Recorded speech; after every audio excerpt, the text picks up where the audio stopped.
Good morning, everyone. Sorry, my internet connection at City Hall has not been working. Always a joy. Let's see. We've got some of the BPDA crew.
So I see Michelle and Devin and Barry, and I guess there's a lot of Michelles on the Zoom today. Michelle McCarthy as well.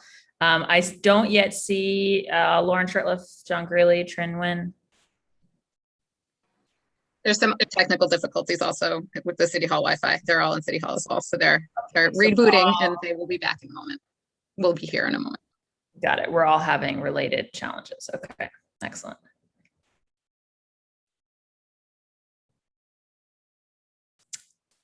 There's Lauren.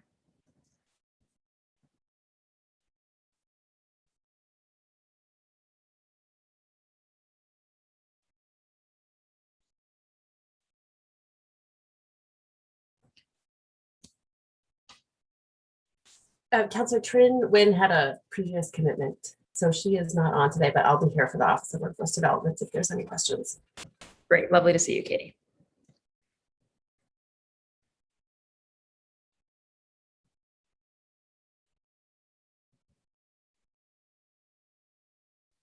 And Katie, sorry, can you give me your title from OWD? Yes, I'm the Deputy Director for Workforce and Policy Development.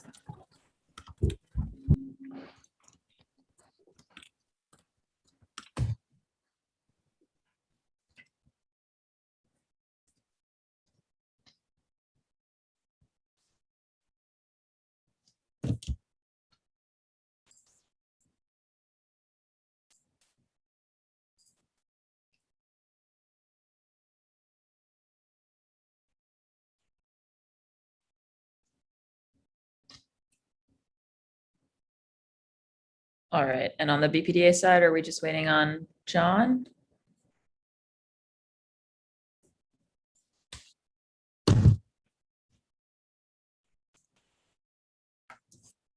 Anyone, BPDA?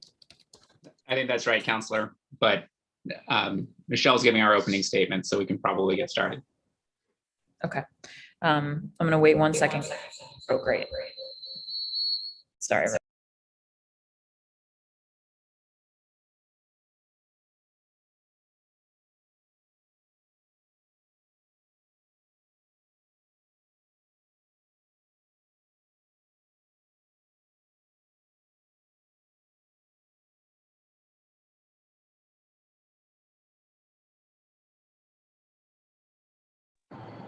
Sorry, everyone. It's just much better for me to do it from this computer. All right. And I think we are ready to get going.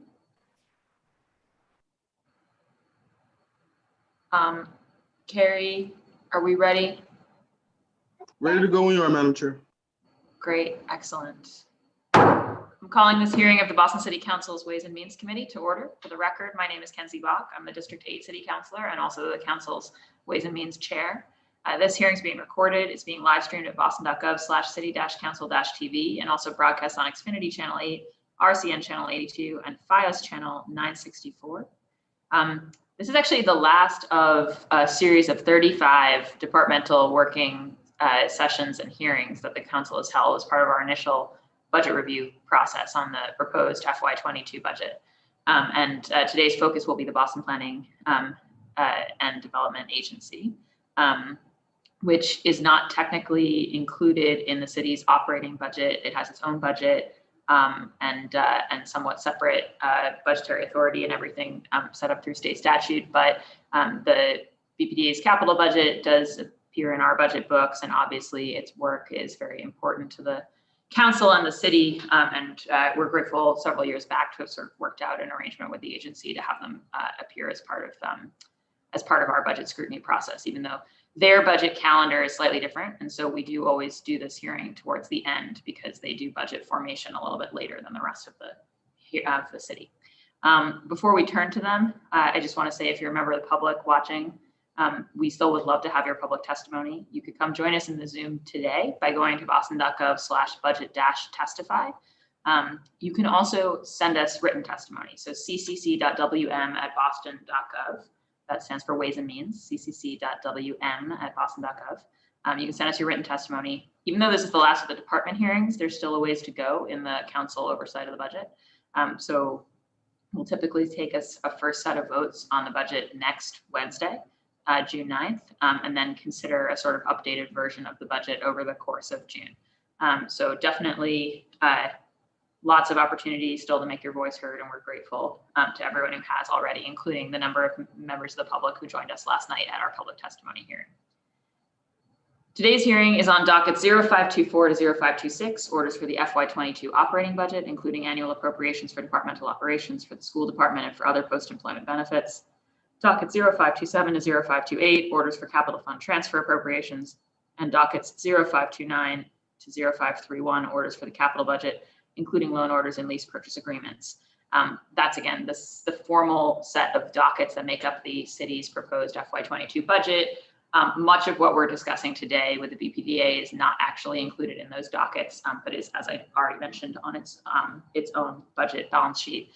But we're grateful to be joined by many members of their staff, including Michelle Goldberg, the budget director, Devin Quirk, director of real estate, Jonathan Greeley, director of development review, Lauren Shurtleff, director of planning, Barry Reeves, director of the Office of Diversity, Equity, and Inclusion, Michelle Mccarthy, their housing policy manager, and then also representing the Office of Workforce Development, we've got Katie Gall, the deputy director for workforce and policy development.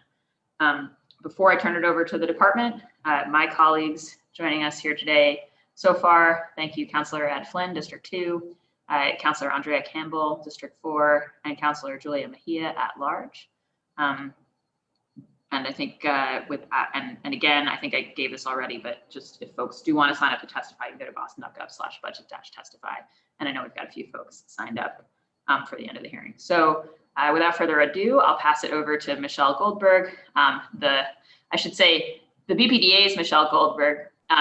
This seems like a good moment to say that we have an exceptionally talented Michelle Goldberg at the Boston City Council, who is the chief budget point person for the city council and is therefore behind the scenes. If it looks like we've actually looked at the budget book and dug into it and think the trains are running on time, it's because of Michelle's leadership and the excellent team she's got in Cora and Shane. So sorry, that's a sort of tangential shout out, but not tangential to the process that we've just been through for the last couple of months. So credit to our Michelle Goldberg, and now to the BPDA's Michelle Goldberg, Director of Budget. You have the floor. Good afternoon. Thank you, Madam Chair Bach. And indeed, Michelle A. Goldberg is quite wonderful. I'm Michelle R. Goldberg with the Boston Planning and Development Agency. Thank you for having us today and giving us the opportunity to work with you. Joining me for opening remarks is Barry Reeves, our Director of Diversity, Equity, and Inclusion, and Michelle Mccarthy, our Housing Policy Manager. Also available for discussions later, as you mentioned, is Kathy Gao, who's our Deputy Director at the Office of Workforce Development, Lauren Shurtleff, our Director of Planning, Devin Quirk, Director of Real Estate, and Jonathan Greeley, Director of Development Review. I do have a few slides. May I share my screen? Great. Absolutely. Just a moment to... And I'll also ask Carrie if you could make me a co-host. I switched accounts. So. think I may want to get this slideshow going here. I think. All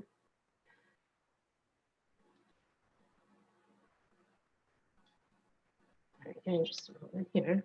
Try and put it in full view first.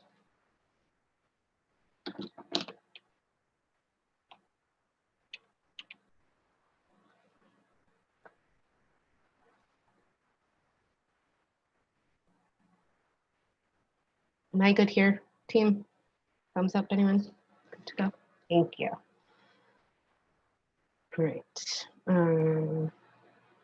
So I will take you through a brief outline of our financial framework before we highlight our work on diversity, equity, and inclusion, and an update on our affirmatively furthering fair housing efforts. The Mayor's Office of Workforce Development is an innovative public agency within the BPDA that promotes economic self-sufficiency to ensure the full participation of all Boston residents in the city's economic future. And so they join us as well. Let me just see if I can get any slides going here.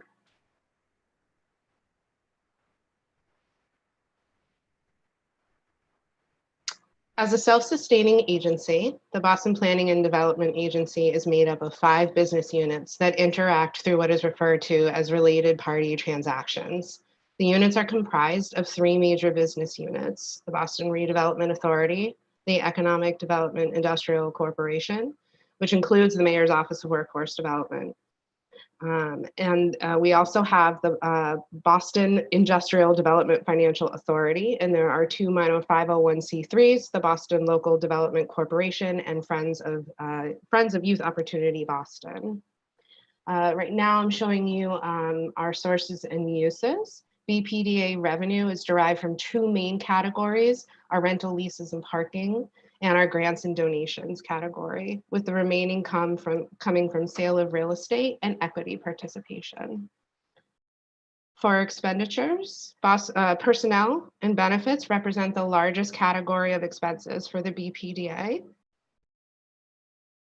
Based on, also our contractual services include the expenditures associated with OWD's community-based organization grants. And so the activity that OWD is engaged in is reflected there as well. We have our administrative expenses that include the basic things like technology and equipment, office supplies, and also in our contractual services is where you'll see our planning activity happening. Our property management category has experienced some fluctuation through the past few years. This is because there have been changes in the Government Accounting Standards Board, or GASB, rules, which have influenced our interpretation of our construction projects. And so when we talk about our asset needs and how we intend to address our infrastructure needs, we will sometimes be paying for those improvements through the operating budget. The first of those was the Building 108 demolition and remediation, and the Charlestown Navy Yard sinkhole, which both happened in the Charlestown Navy Yard.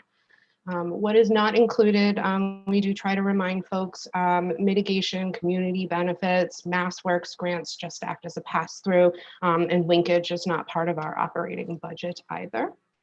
When you look at our departments, we funded 269 positions last year with roughly 237 active. The way that the EDIC supports some of our smaller organizations is by acting as a fiscal and administrative agent. And so often the departments like HR, our finance department, MIS are all providing auxiliary services to these organizations underneath our umbrella. As mentioned, we have an extraordinary amount of capital needs. Much of our focus has been on this in the past few years. We invested a great deal of time into building a database to gather more detail about our capital needs and our inventory that we began in 2017. We are now anticipating a total of $450 million necessary to repair and improve over the next 10 years all of our assets. This is a very significant sum given our existing annual revenue and will require the agency to continue to be very thoughtful as we plan in future years to ensure that these needs are appropriately addressed. Here's a bit of wonderful information about our Office of Workforce Development. Like I said, they engage in a lot of activities around running requests for proposals with community-based organizations and pushing out as much federal grant funds as we can to make sure that we're hitting all of the various constituents that we're seeking to serve. And if there are further questions about that, like I mentioned, Katie will be here to discuss those successes. Just briefly to let folks know, we did participate in a lot of the equitable procurement work that the Office of Economic Development was engaged in. And so we too have put together an equitable procurement plan. And we are focusing on our process and design. We recognize, like many of the other departments, it is a decentralized system here in Boston. And so we are working through community outreach, trying to get better at our data collection and really institutionalizing the work associated with equitable procurement in our day-to-day business so that we too can engage in this space. And we're really excited to talk about that as well. And so with that, I'd love to introduce and turn the presentation open to Barry, who is our Director of Diversity, Equity, and Inclusion. Take it away, Barry. Thank you. Thanks, Michelle. Good morning, Madam Chair Bach and councilors. My name is Barry Reeves. I'm the Director of Diversity, Equity, and Inclusion for the BPDA. I look forward to working with each of you in the future. DEI is embedded in the values, culture, and process of the Boston Planning and Development Agency, and plays an integral role in the agency's mission and success. The agency continues to support strategic investments in the policies that promote diversity, equity, and inclusion. These investments build on the BPA's progress to transforming into a community-led, planning-first agency that supports growth and that reflects the needs of each neighborhood. Our goal is for the agency to become a recognized leader in DEI and to set an example for other planning and development organizations around the country. Our director and leadership team have set a clear DEI vision and have an explicit business case to allow the agency to develop measurements to track the progress towards meeting our DEI goals. The BPA approved funding for Diversity, Equity, and Inclusion Fund beginning in the fiscal year of 2021, and the fund supports activities related to addressing racial equity, inclusion, and diversity in the BPDA's work. The BPA continues to make strategic investments that promote diversity, equity, and inclusion, both internally and externally, which includes the hiring of my role together with a support staff for the purpose of administering activities that foster a more inclusive, equitable, welcoming, and supportive and diverse agency. The agency is making a conscious effort to attract applicants from different diversity dimension groups to achieve and maintain a workforce that shows diversity across all levels and functions. BPDA has recently trained hiring managers on equitable hiring practices to create consistency across our hiring practices. Consistency makes sure that we're providing an equitable process to all applicants. We're also focusing on how to expand the applicant pool of jobs by looking at broader ways to advertise, by looking at substitutions such as experience in lieu of degrees. Our community engagement will use target-specific strategies based on community-specific needs that would include in-hybrid person meetings in the community or alternate meeting strategies such as telephone, town halls, or virtual meetings. These will engage community members whose voices have not been heard or whose input has been marginalized, as well as those experiencing mobility challenges, limitations on availability due to family or work responsibilities, or language barriers. We're also retooling our in-person meetings by selecting venues and platforms that foster improved communication. Over the past several years, the BPDA has been focused on creating a more inclusive and community-focused public process for viewing development projects and participating in the planning studies, including making sure non-English speaking individuals can participate in meetings in a meaningful way.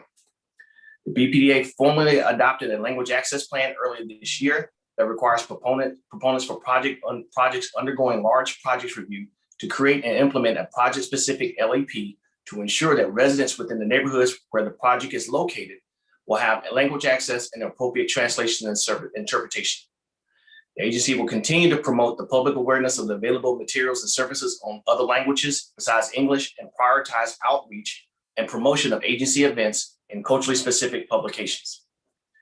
Building community trust is central to all of our planning and development outreach efforts. Trust is viewed as a process rather than a single initiative, while encouraging a collaborative process that brings together different perspectives and prioritizes the data collection goals of residents and partner voices, particularly those representing marginalized populations. Thank you again for allowing me to share on the agency's DEI efforts. I will turn it over now to Michelle Mccarthy, Housing Policy Manager. Thank you. Thanks, Barry. Hello. Thank you, Madam Chair, and the rest of the counselors here today. For the record, my name is Michelle Mccarthy, BPDA Housing Policy Manager. I'm here today to provide an update on the BPDA's implementation of the Affirmatively Furthering Fair Housing zoning amendments. In early 2021, alongside with our partners in the City Council, Boston became the first major city in the nation to add fair housing requirements to its zoning code when the BPDA adopted Affirmatively Furthering Fair Housing requirements. The AFFH zoning amendments now require developers in Boston to take substantial steps to mitigate displacement and increase access to housing to members of protected classes who may have been historically excluded from communities surrounding proposed developments. The AFFH effective date was March 15th, 2021. As of that date, developers proposing projects subject to Article 80B Large Project Review or Article 80C Planned Development Area Review are now required to submit an AFFH assessment form with their project notification forms. In order to complete the AFFH assessment form, developers must review and reference two tools created by the BPDA Research Department with strong support from Councilors Bach and Councilor Edwards. The first tool shows relative levels of historical exclusion at and around the project site, while the second tool, that we're calling the Housing and Household Composition Community Profile Report, provides developers with 17 data points on the community within a quarter mile of the proposed project site and provides comparisons to the city as a whole.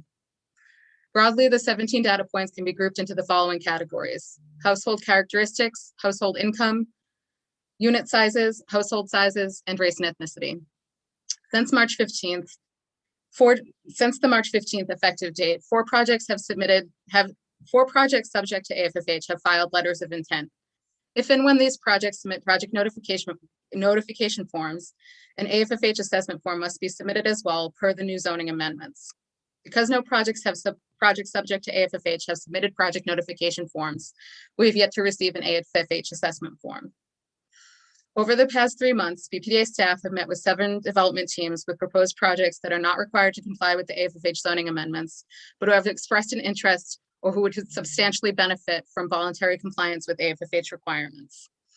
We're actively working with these development teams to integrate the AFFH process, including submission of the AFFH assessment, into the review of these projects. We anticipate that the first AFFH assessment form will come from projects seeking to voluntarily comply with AFFH rather than from one of the 4 projects to date that are required to comply. Although we have yet to receive an AFFH assessment, the Boston Interagency Fair Housing Development Committee, which was also established by the AFFH zoning amendments and is tasked with reviewing the AFFH components of proposed projects and making recommendations to the BPA board, has been meeting about twice per month since late January to discuss its role and function and familiarize itself with the tools and forms that it will review. During 2 of its early meetings, the committee was joined by both Councilor Edwards and Councilor Bach, where members had the opportunity to hear directly about the process and intent behind the AFFH zoning amendments, which I think has helped to shape and ground the scope of its scope and purpose. Finally, I did want to note before we wrap up that there has been a great deal of national interest in Boston's leadership on AFFH at all levels of government, including from the United States House Committee on Financial Services, at which BPDA staff presented on AFFH implementation to some of its staffers in April. This concludes our remarks today, and we thank you for giving us the opportunity and look forward to your questions. That's it from us. Great, thank you so much. All right, we'll jump straight into councilor questions. So as usual, I will hold mine to the end. I should also note that right after I read the list of folks who were here, we were also joined by Councilor Michael Flaherty, Councilor Michelle Wu, and Councilor Liz Braden. So we'll start out with questions from Councilor Ed Flynn. Councilor Flynn, you have the floor.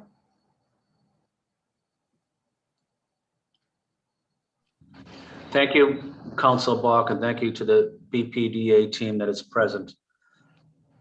Thank you for your work and your leadership. I'll focus on 3 quick points. South Boston waterfront. We don't have basic city services there. We don't have a police station.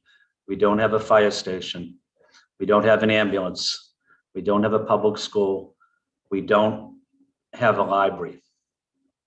I'm very concerned as the city opens up and the time for emergency vehicles getting there is going up. I'm very concerned there. We can build buildings well, but we're not planning for basic city services. I'm the district city councilor, and I need a commitment from the BPDA that we're not going to ignore basic city services in the South Boston waterfront. This is life and death for my constituents, and I have to stand up for them and to advocate for them and fight for them. As we continue to plan, and when there's things at the BPDA board, I'm gonna start asking at the board, where is the planning on basic city services in the South Boston waterfront? I don't know if someone could comment on that for me. Thank you, Councilor. I'm happy to respond. For the record, I'm Devin Quirk, Director of Real Estate for the agency. So I just want to say on behalf of the agency, we're very committed to using our own property to advance the city's municipal service needs. We are actively, and so when it comes to your district and the South Boston waterfront, we're actively pursuing an opportunity to install an EMS station in the Raymond Elfland Marine Park to address the life safety concerns that you're raising. So that's being studied now and something we're happy to support.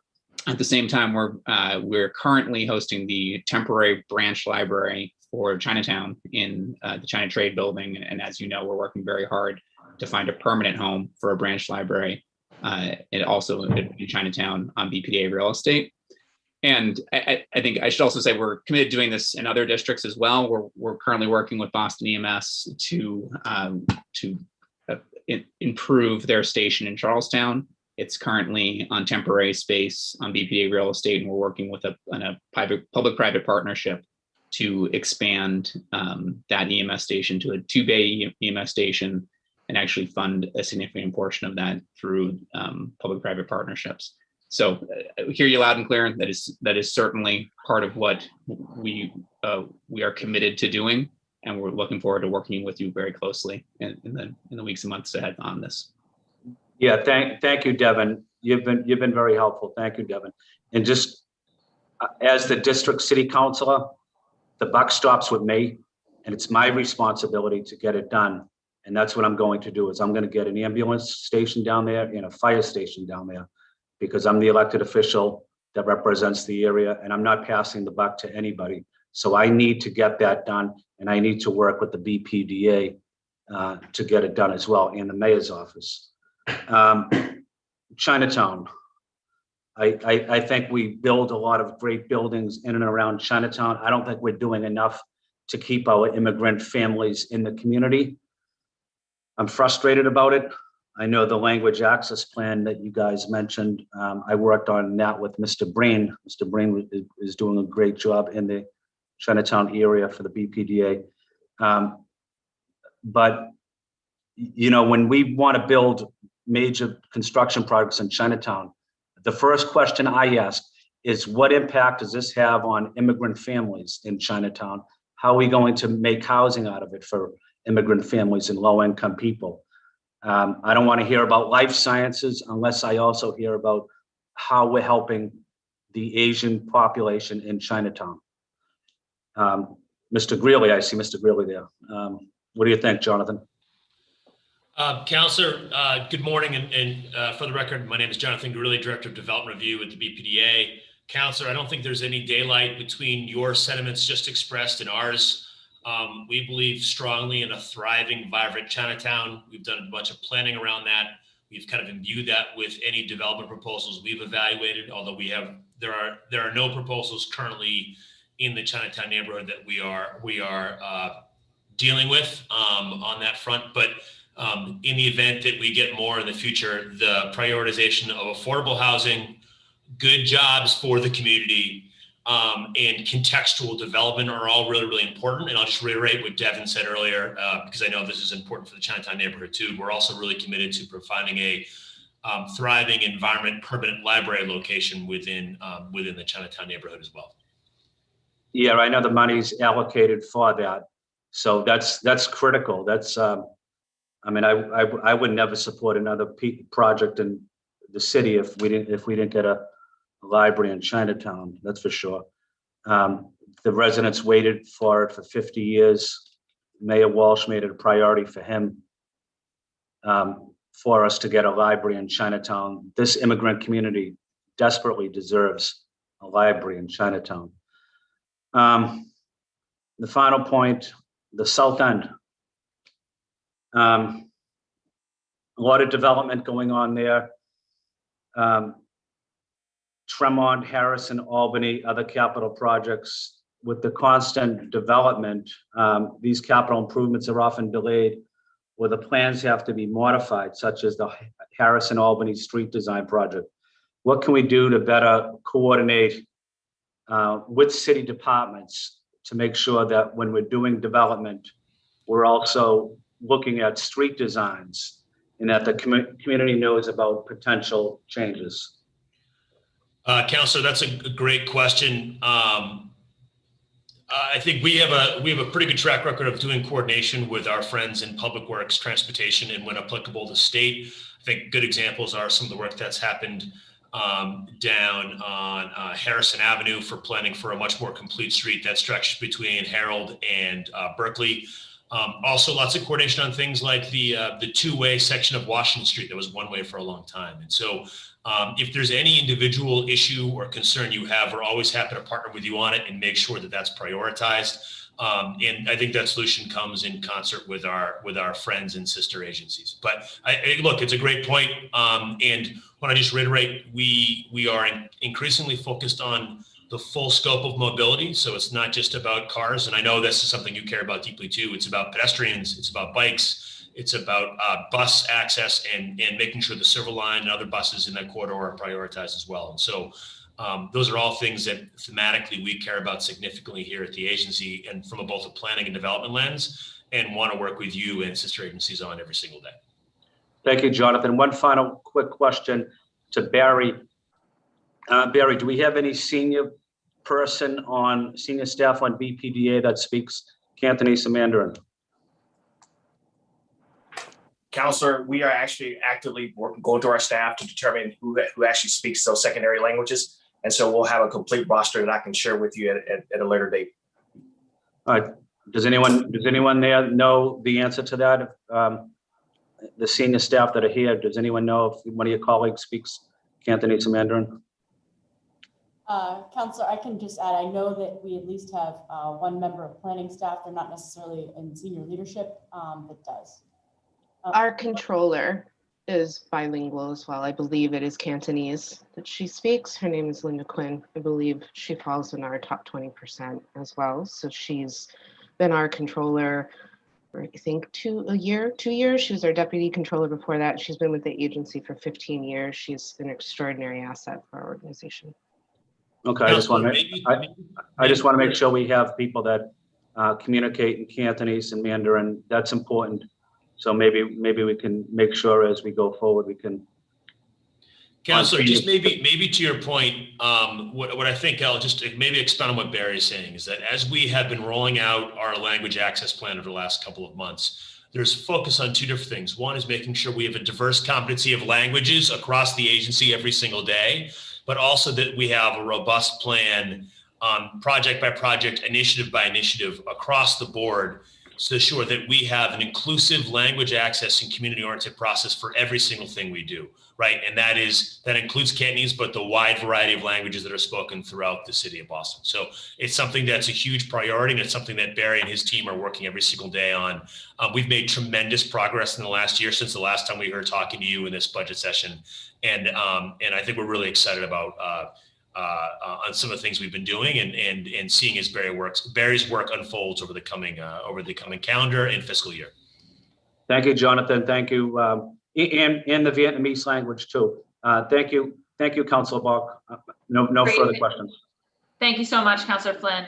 And we've also been joined by Councillor Lydia Edwards of District 1. I'm going to take a very brief recess. We've gotten reports that we're having pretty poor quality on the live stream, I think because of the internet issues in the building today. So there's one fix that involves me going and physically turning something on in the council chamber. So I'm going to recess this hearing for like 3-4 minutes. So if we can just stand by for a second, and then next up it'll be Councillor Campbell.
Testing 1, 2, 3. Testing 1, 1, 2.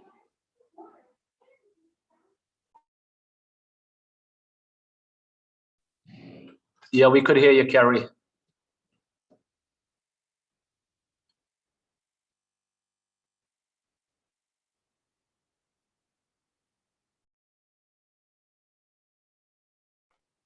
Testing 1, 2. Test 1, 2, 3.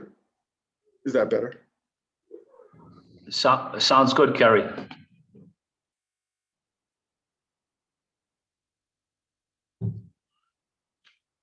Thank you, Councilor Flynn.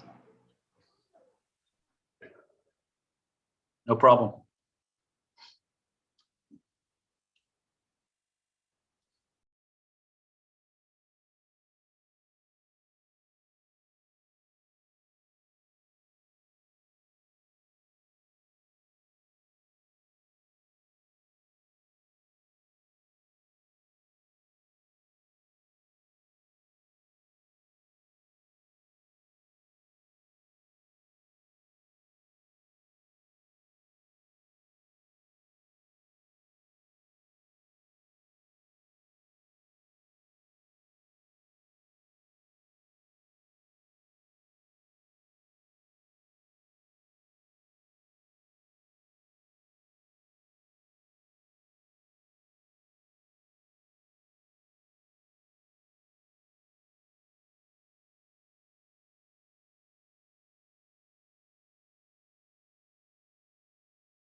All right, well, I know you all sort of came with us on that adventure.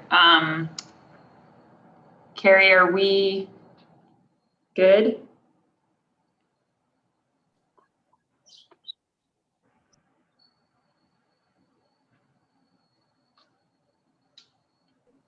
I sure hope so, Madam Chair, but let's give it a go.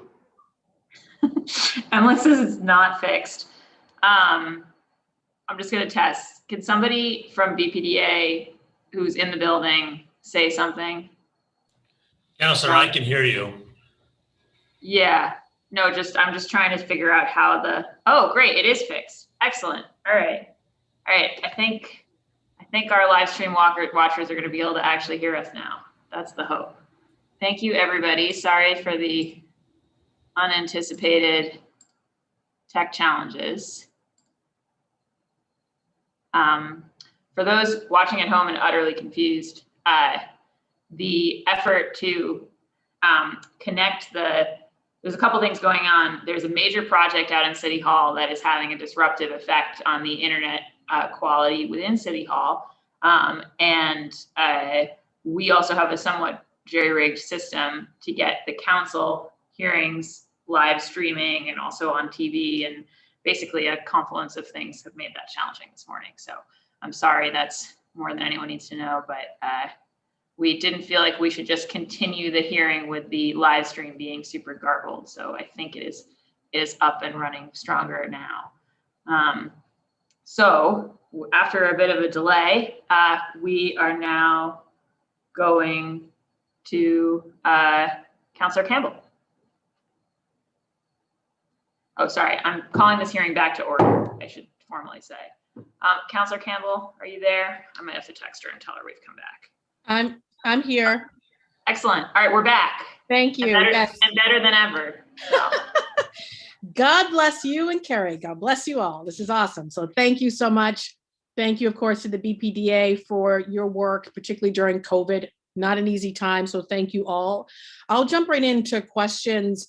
Obviously, I'm sure other councils will get to this too. There is, and I'm sure folks at the BPDA have also heard this, considerable distrust in community with the BPDA. We get a lot of emails and calls with respect to lack of transparency, lack of information inequities, et cetera. So really happy with, frankly, Barry's new role and the work in that office and some great things that are moving the department forward. But one of the things I did want to flag is Lori Radwin sent an email, and it should be as part of the record for this council hearing, Councilor Bach. It had incredible detail, case studies. This is a constituent, a resident, around how to improve the BPDA.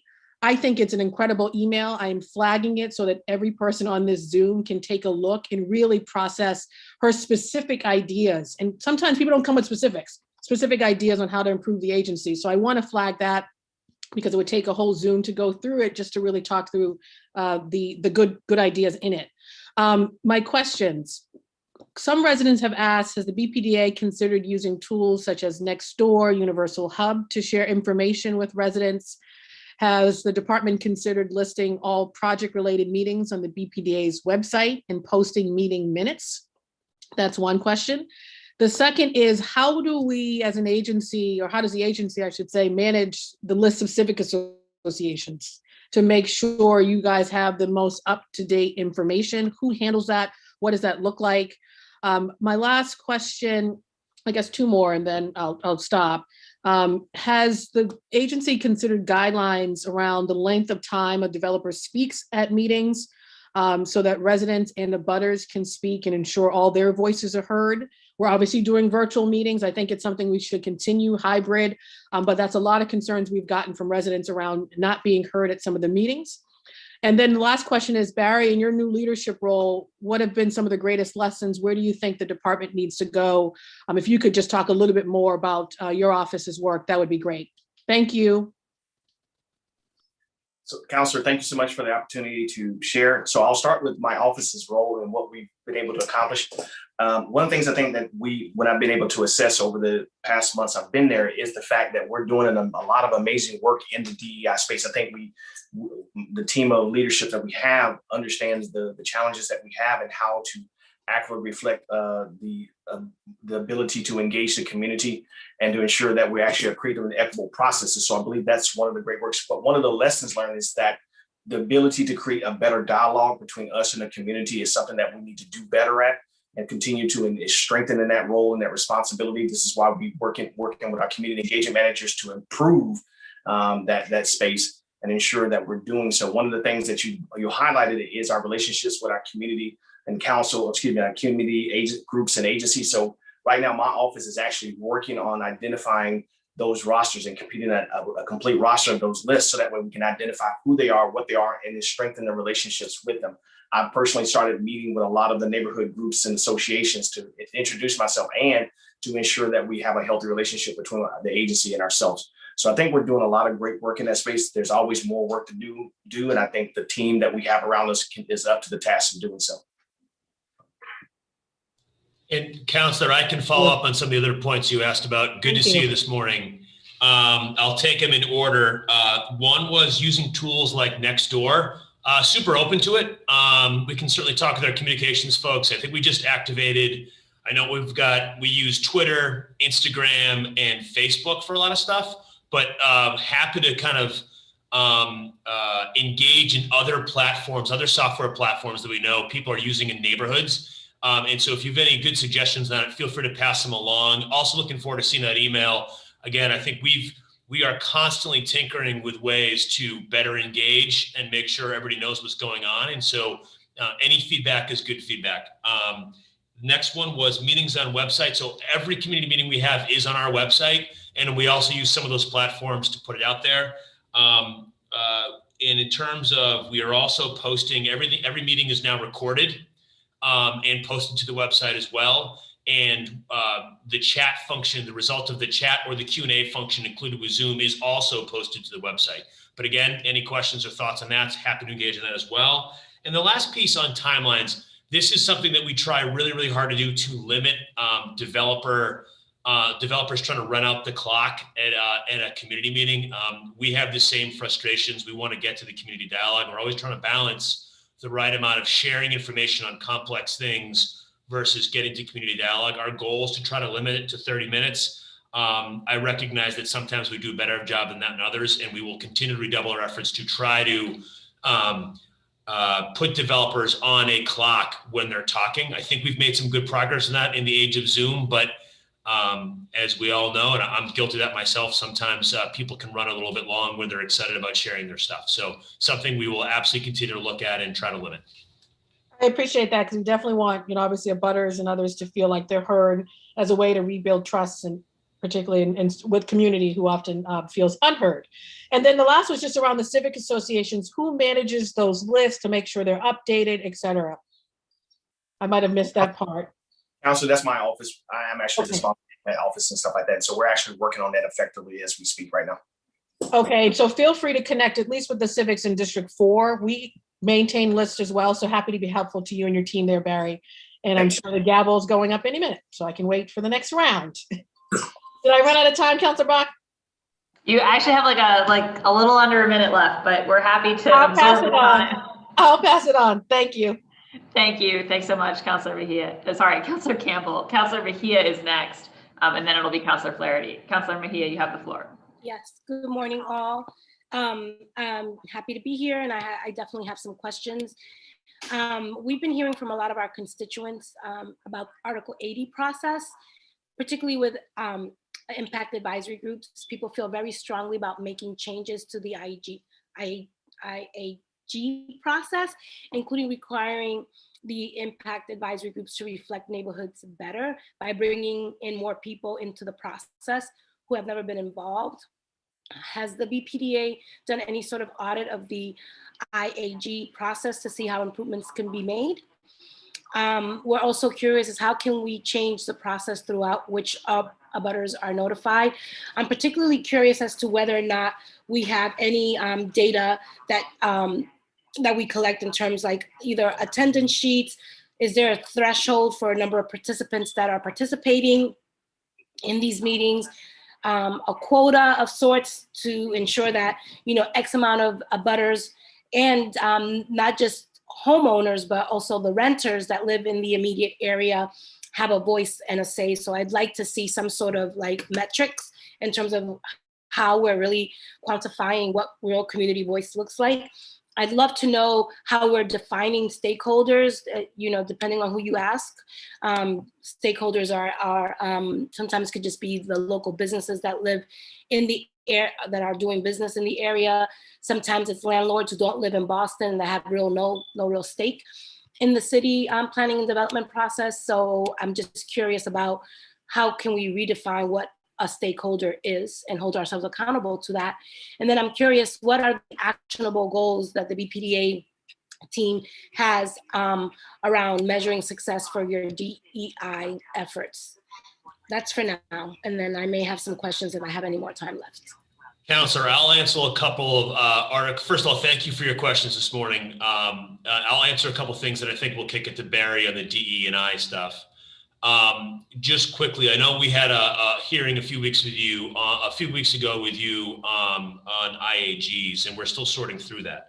But one thing we do agree with, and that we'd love to work with all counselors, actually all electeds on, is that we believe stakeholders has a very wide definition, right? And so we do not have any preference in terms of renter versus owner. I think we want to make sure that if you are a neighborhood stakeholder in a broadly defined way, if you have a stake in your neighborhood, if you care about this neighborhood, we want you involved in the process, both on an IAG and just as a general participant. So when we work with each office of electeds on nominations for IAGs, we are more than happy to get nominations from a wide range of backgrounds, a wide range of walks of life. And so when we talk with your office or any other office about that, we want to make sure that we're doing our best to reflect the neighborhood.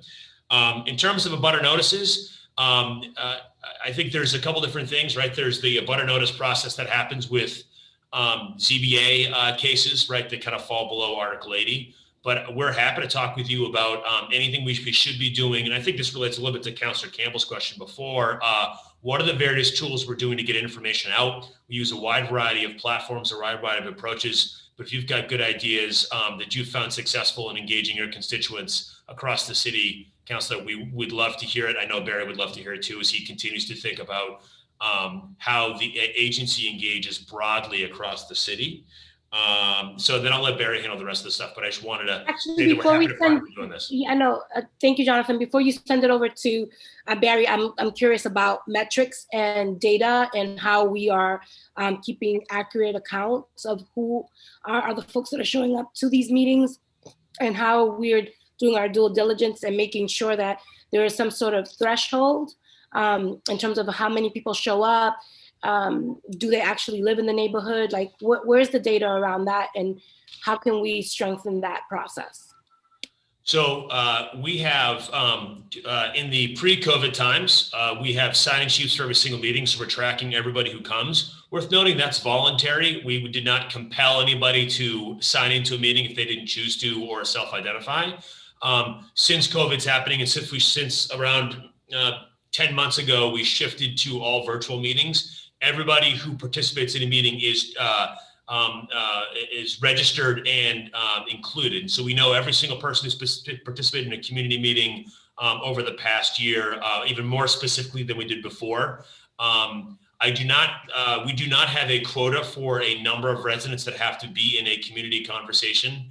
I think we focus more on making sure we have as much participation as possible. Right. So when you capture data, are you getting like addresses? Do we know whether or not these folks actually live in the neighborhood that we're talking about? I think we're always trying to balance, Counselor, asking for self-identifying. We usually ask for zip code, but also want to be sensitive to providing a bunch of PII or requiring a bunch of PII to participate in a conversation. We recognize that people who participate in community meetings come from a wide range of backgrounds, and their comfort level with sharing that information, as I would imagine, is mixed. And so we're always trying to find a way to get a good sense of who's there and why they're there, at the same time respecting elements of privacy for people who participate. That's fair. I do think though that when we talk about transparency and accountability, that we need to figure out how we can ensure that those who are most impacted are actually showing up, and that we're holding ourselves accountable to some sort of standard in regards to that. And then I know before we send it over to Barry, just kind of staying on this, is there any way, I believe you said that you post the minutes from the meeting. And I'd love to know if there is a way for us to be more public about some of this information. So like as soon as a meeting happens, that there's information shared across several platforms on your website, and that there is a way for folks to weigh in even if they didn't participate in the meeting, because I do feel like that a lot of folks are feeling unheard and unseen. And when I think about planning and development, it just always seems to be developer focused, and people tend to be an afterthought. So I think that we need to revise the whole entire way we do business in the planning and development space.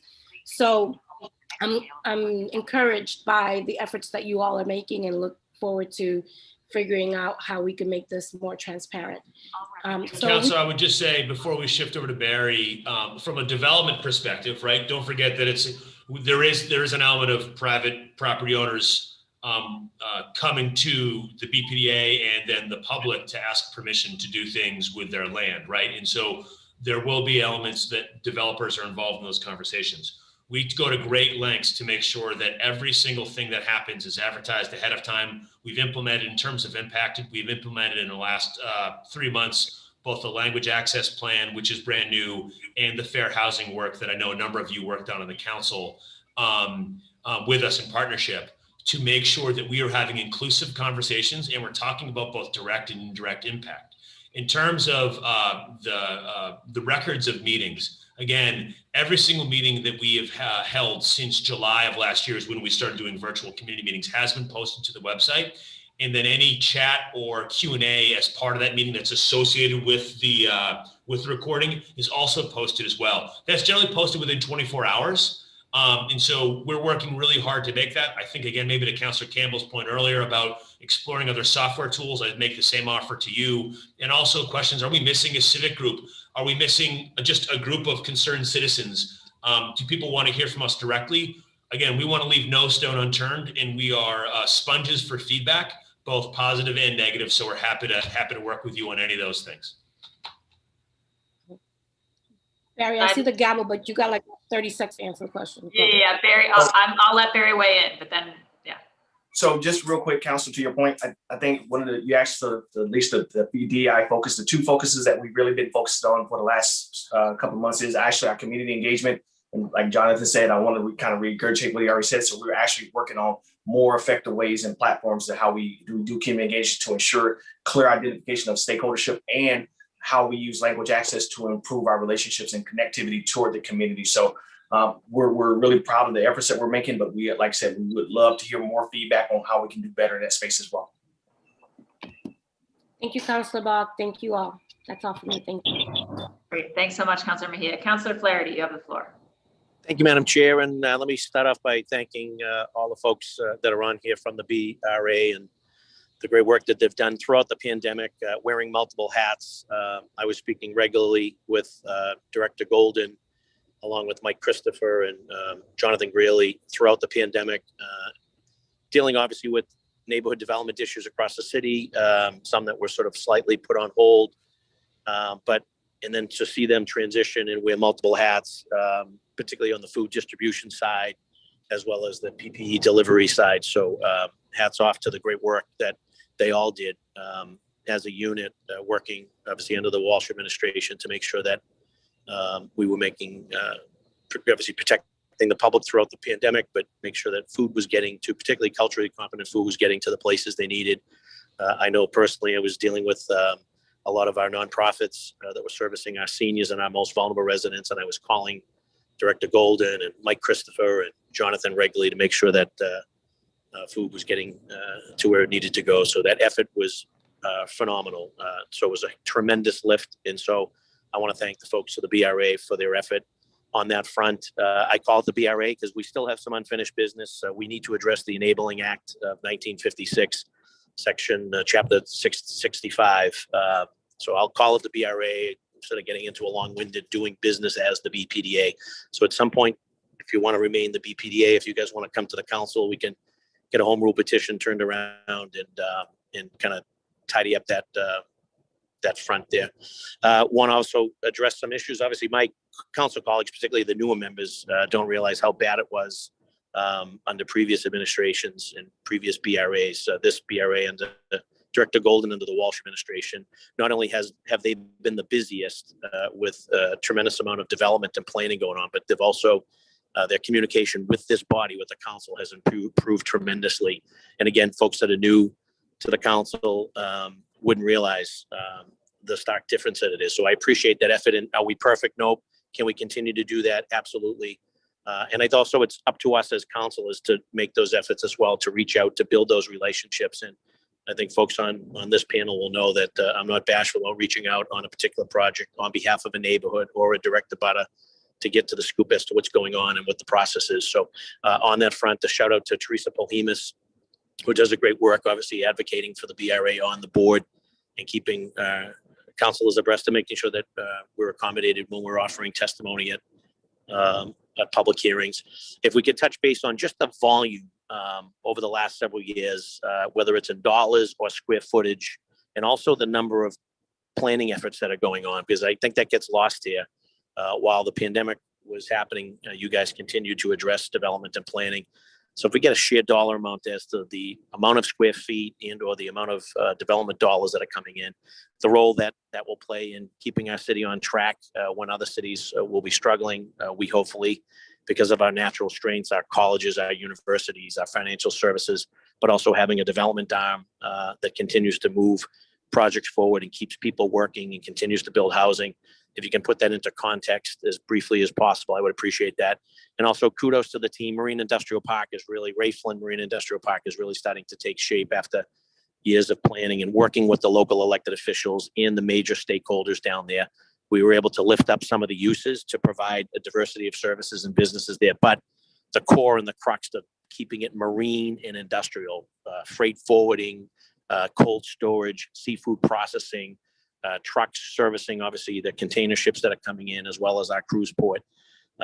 It's great to see down there, and soon to see our ship repair be reactivated. I think there's like a crane down there that looks like it belongs in the McHale's Navy, but I know that help is on the way. Congressman Lynch has done a huge heavy lift on that to secure federal funds for that. And also moving forward to let you folks know that there's a new committee on the council to deal with the COVID relief funds. I will be chairing on behalf of my colleagues, working closely with our president and Chair Bark and other committee chairs to make sure that those resources are getting to where they're needed the most. So I would implore that we start to have those discussions sooner rather than later to find out where we could use those funds. So that's it in a nutshell. I want to thank you for the work that you're doing, but if you can kind of just give a snapshot for my colleagues as well as those that are tuned into just the sheer volume of permits and projects that you guys are dealing with, as well as the planning process. I think that will give a huge perspective because I've had a front row seat for a while here, and I have to say that under Director Golden, this BRA has been the most communicative with this body. And again, probably not solace to new members, but I can't even begin to tell you what it used to be like under the Walsh administration. That changed, and we obviously appreciate that effort and that partnership. Clearly, we have more work to do to make sure that we're as accessible and as transparent, and make sure that that process, be it the IAG process, which by the way, councilors make recommendations based on feedback from the community, as well as community leaders, to make sure that we have folks that want to serve and want to attend those meetings and want to advocate and make sure they're protecting their community and their neighborhood. So it's the onus is, I think, on members of the council to make sure that they're selecting wisely on these IAG projects, or making those recommendations to the BRA for who they think would be the appropriate person in that neighborhood from that community to serve in that capacity. So that's it in a nutshell. Couple questions in more of an opine, but I appreciate the attention to detail that you guys are providing, our planning and development arm in the city. So I guess I'll start. Thank you very much for those comments and questions, Councillor. I think this is my first time speaking, so I will just let everybody know I'm Lauren Shurtleff. I'm the BPDA's Director of Planning.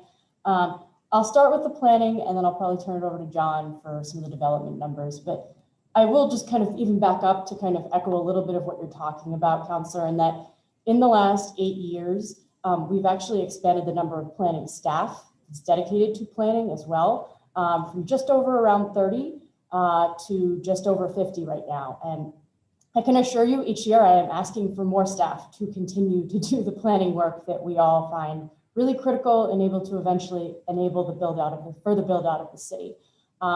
Currently, we have about a dozen kind of full-scale planning initiatives that are actively underway. But if you also add all of the other smaller initiatives, and then you add the different planning that others are leading, maybe say it's BTD leading it or Public Works, but that our staff is also dedicated to, it gets to over 30. I have a really long list of things to kind of keep track of and check in with staff on a regular basis. Obviously, COVID has been a real challenge for us, but I think it's also been a growth opportunity in the sense of actually getting input on all of those plans.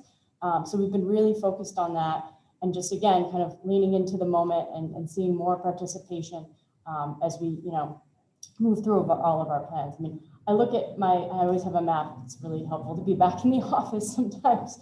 But even just to list some of them, we have Plan East Boston, we have Plan Mattapan, Plan Newmarket, Plan Downtown.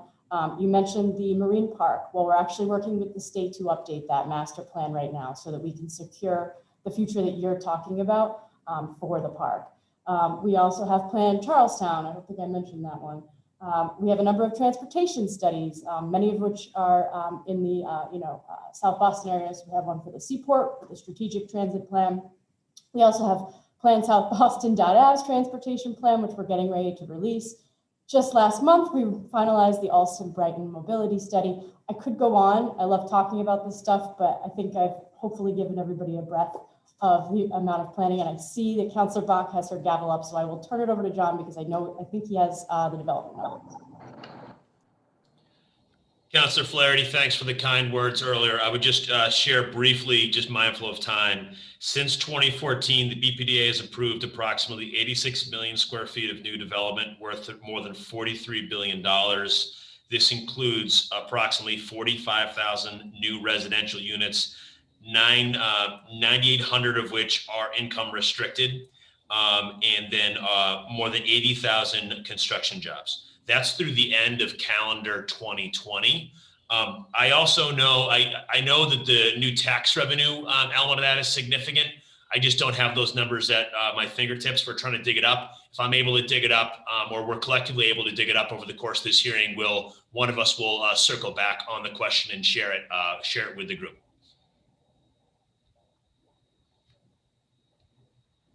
Great. Thank you, Jonathan. Thank you, Madam.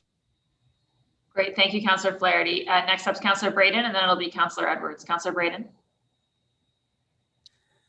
Thank you, Madam Chair, and thank you to all the folks here from the BPDA. I spend way too much of my life with you guys. But it is, thank you for all your great work. And, the big issue for us out in Alston-Brighton, I think, is that the sheer scale of what's happening is that the community is getting exhausted. It's been going on for about 10 years now. And people are really struggling to get their head around all the different pieces, moving parts of the of all the development that's happening. And it would be really helpful, I think, back to our previous conversation about a district-wide master plan, to really have a district-wide perspective, and because you can't build a couple of million square feet of development in North Alston and not have it affect the rest of the neighborhood. It has a ripple effect across the district, especially because of transit issues. So I'm really making another pitch, and I will keep pitching until we hopefully get somewhere, is to really try and have a really comprehensive an area-wide plan, acknowledging that we will focus on some corridors, but that we need to tie it all together with an area-wide plan. I also want to say thank you to the BPDA for taking our suggestion of having an executive summary at the front of a project P&F. Hopefully that will improve communications and decrease the level of frustration of our community members who want to get their head around what a project is without having to read 200 pages of pretty dense technical information. So apart from that, I just look forward to really exploring ways that we can continue to have a hybrid model for IAG meetings and public meetings on development. We found during the pandemic that many more people have been able to access the meetings because of the internet access. And so I'm thinking a hybrid model would be wonderful to explore. And I don't know what the technical challenges of that are, but it's something I really will strongly advocate for. Thank you. Counselor, I would just say thanks for all your thanks for the kind words on the executive summary. That was something that came out of a conversation you and I had in this forum last year. We took that suggestion to heart and have implemented that as in concert with our language access plan. So not only does every Article 80 large project now have an accompanying 4 or 5 page fact sheet that includes a summary of the project, but also some images and maps associated with the project. But that will also be translated into relevant non-English languages as well. So it's not just a tool for simplifying what can be complex projects, but also it's a tool for making sure we're being as inclusive as possible in our engagement. In terms of the hybrid meeting question, it's something we are just starting to grapple with. And I think one thing I would just say is that we are certainly going to use this summer, and I'm happy to have Lauren chime in on this after me, is use this summer as a chance to kind of test out some good old fashioned site walks, planning bike rides, standing outside and talking about a project. I think when it gets towards, hopefully we're all a lot more comfortable being around people and the public health circumstances continue to improve, where we can get to a place where people feel comfortable gathering in a room again. I think the goal will be figuring out how do we create hybrid scenarios, both individually and collectively over the course of a process or an initiative that gives people a wide range of opportunities to safely, effectively, and inclusively engage. I would imagine we'll be coming to all of you for different methodologies for that. I know the City Council does lots of engagement as well, both in moments like this and out in your districts, or in the case of at-large councilors throughout the city. And so I think we're all going to be learning together. And so I think we look forward to engaging with each of you on best practices and sharing from across the country on how to do this. Thanks, John. I would just add to that and reiterate that we are seeing greater participation through the virtual meeting method. It makes a lot of sense in the sense that you don't really have to, I always say this, you've probably heard me, Counselor, say this actually, but you don't have to go down to, the local school cafeteria from 6 to 8 at night. You can log in while you're cooking your dinner, while your kids are there. It just has really kind of broken a lot of barriers to access. That being said, we're still very much aware of the fact that there is a digital divide. So I think, like John said, over the summer, we're really going to kind of put our heads together and try and figure out what is the better approach as we move forward when we can be together. But we also recognize that this digital model is actually very useful. In terms of planning, obviously, I do owe you a follow-up phone call from our conversation just yesterday. And continue to take it under advisement.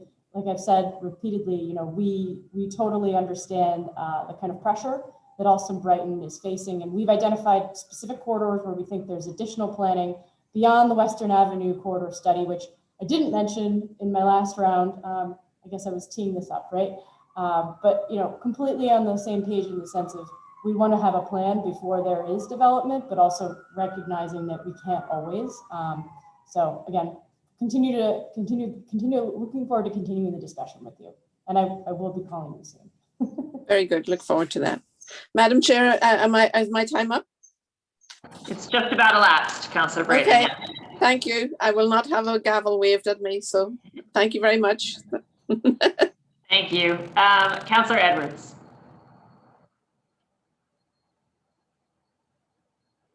Councillor Edwards.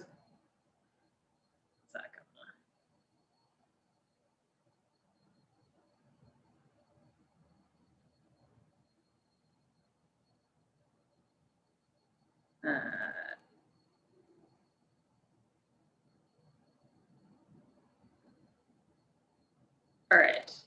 Hello? Oh, there we are. Okay, great. Excellent. Councillor Edwards, you have the floor. I'm so sorry. I didn't mean, I had some technical difficulties. Can you hear me? Yes, we can hear you. On my end too. My apologies. So I just wanted to follow up on some budgeting items and then also some parts of my district. So as you know, we negotiated a great deal, I think, in getting Suffolk Downs done. And part of that deal and part of the PDA, and I think the cooperation agreement is $400,000 to be committed from the city to help with the newly to be formed trust or displacement or housing trust for East Boston. And I just want to make sure that that commitment's still real and that it's going to happen. Because I didn't see what page it is on in the budget, but maybe you can just confirm to me on that. I wanted to check in about your thoughts about increasing linkage. I know that you guys were part of working with the prior administration and helping to increase it already. I think 40%, keeping it at least up to modern what it should have been, right? If it had been increasing along the way. But I think many of us still think there's room to grow. Same with IDP, what reforms, but I understand if you wanted to stick with linkage, that's okay, because IDP, we had a good conversation with DND, and I do know that they're interested in some forms of different measuring sticks and measuring applications for when it does kick in. Then I just start, and I'll end with, as you may be aware, I recently filed a zoning amendment to remove the ZBA from the cannabis discussion. Specifically after the board has made its decision, that's the cannabis board, the newly formed cannabis board, I think it's a year old now, has made a decision to grant a license or not grant a license. I think at that point, and an applicant should be able to go on to the CCC if they have their license plus HCA. And I didn't know if the BPDA had an opinion about that or would be stepping in to provide an opinion about that. So those are my initial questions. Oh, and finally, this is just an accounting that I'd love to get, I think, on an annual basis from the Navy Yard. And incomes brought in from the Navy Yards, either in the resale part of the Navy Yard or any income in general on BPDA land in District 1. So, Counselor, I think there'll be 3 answers here. I'll just quickly, it'll be me, then Michelle on linkage IDP, and then Devin on the Navy Yard. So just quickly, the answer is yes. I was able to connect with budget after talking with your staff last night. Their understanding as well is $400,000 of city capital in the budget. I think it'll be in D&D's budget in support of rental relief for East Boston as part of the overall Suffolk Downs approval. So they were still working on that, but I was able to get that confirmed this morning. Thank you. Hello, with regard to linkage, just for the record, we did update linkage, 42% increase in February, and BPDA staff are currently working to update linkage again for July 1st, based on a consumer price index formula. I'm happy to get back to you with more details once we have those. Okay, so we're going to get another increase. We don't know how much, but it will be happening on July 1st. Yep, doing the work now to look at the consumer price index formulas and just solidify those numbers with the BPDA research team. But going along. And on the Navy Yard, Counselor, absolutely yes, we'd be happy to share that accounting with you. I think the thing we get the most questions about, and I'm sure you get them too, is the 2% and 4% transfer fees on previously sold residential condos in the Navy Yard. On average, just to get the high level narrative, on average, annually, the income from that is about $500,000 a year. In terms of expenditure in the Navy Yard, it is significantly greater than that. We spend quite a bit of money, over $500,000 in maintenance, and then beyond that, there are large capital expenditures. So we're spending $8 million to tear down the dilapidated power plant. We spent $2 million this year on the Navy Yard sinkhole project, one of the sinkhole that we need to repair that Michelle referenced earlier. So happy to share that. I also think it's important to recognize that the 2% and 4% the agency has committed since last year to fund Barry and team's diversity, equity, and inclusion work as a dedicated funding source for that work. Thank you. So now going a little bit into AFFH and specifically in my district. So thank you again for getting that done together. The team worked to make history. It's been effective as of the Ides of March, the 15th of March, for those who don't follow Roman history, I guess. Either way, so I just want to check in on that. So I know that it requires the BIV, the new committee, I'll just call it the new committee, the interagency committee, to review public comments. However, there's no public comment process outlined besides what's already done for Article 80. So how are we integrating public comments on, let's say, once the historic displacement and the displacement analysis, historic exclusion and displacement analysis reports are up, and they put out their assessment tool? Where does the public get to comment and what space? I also am curious about the personnel support. Do you need more staff? I know Michelle's doing an amazing job, but it might be helpful to have another staffer to help coordinate research? I don't know.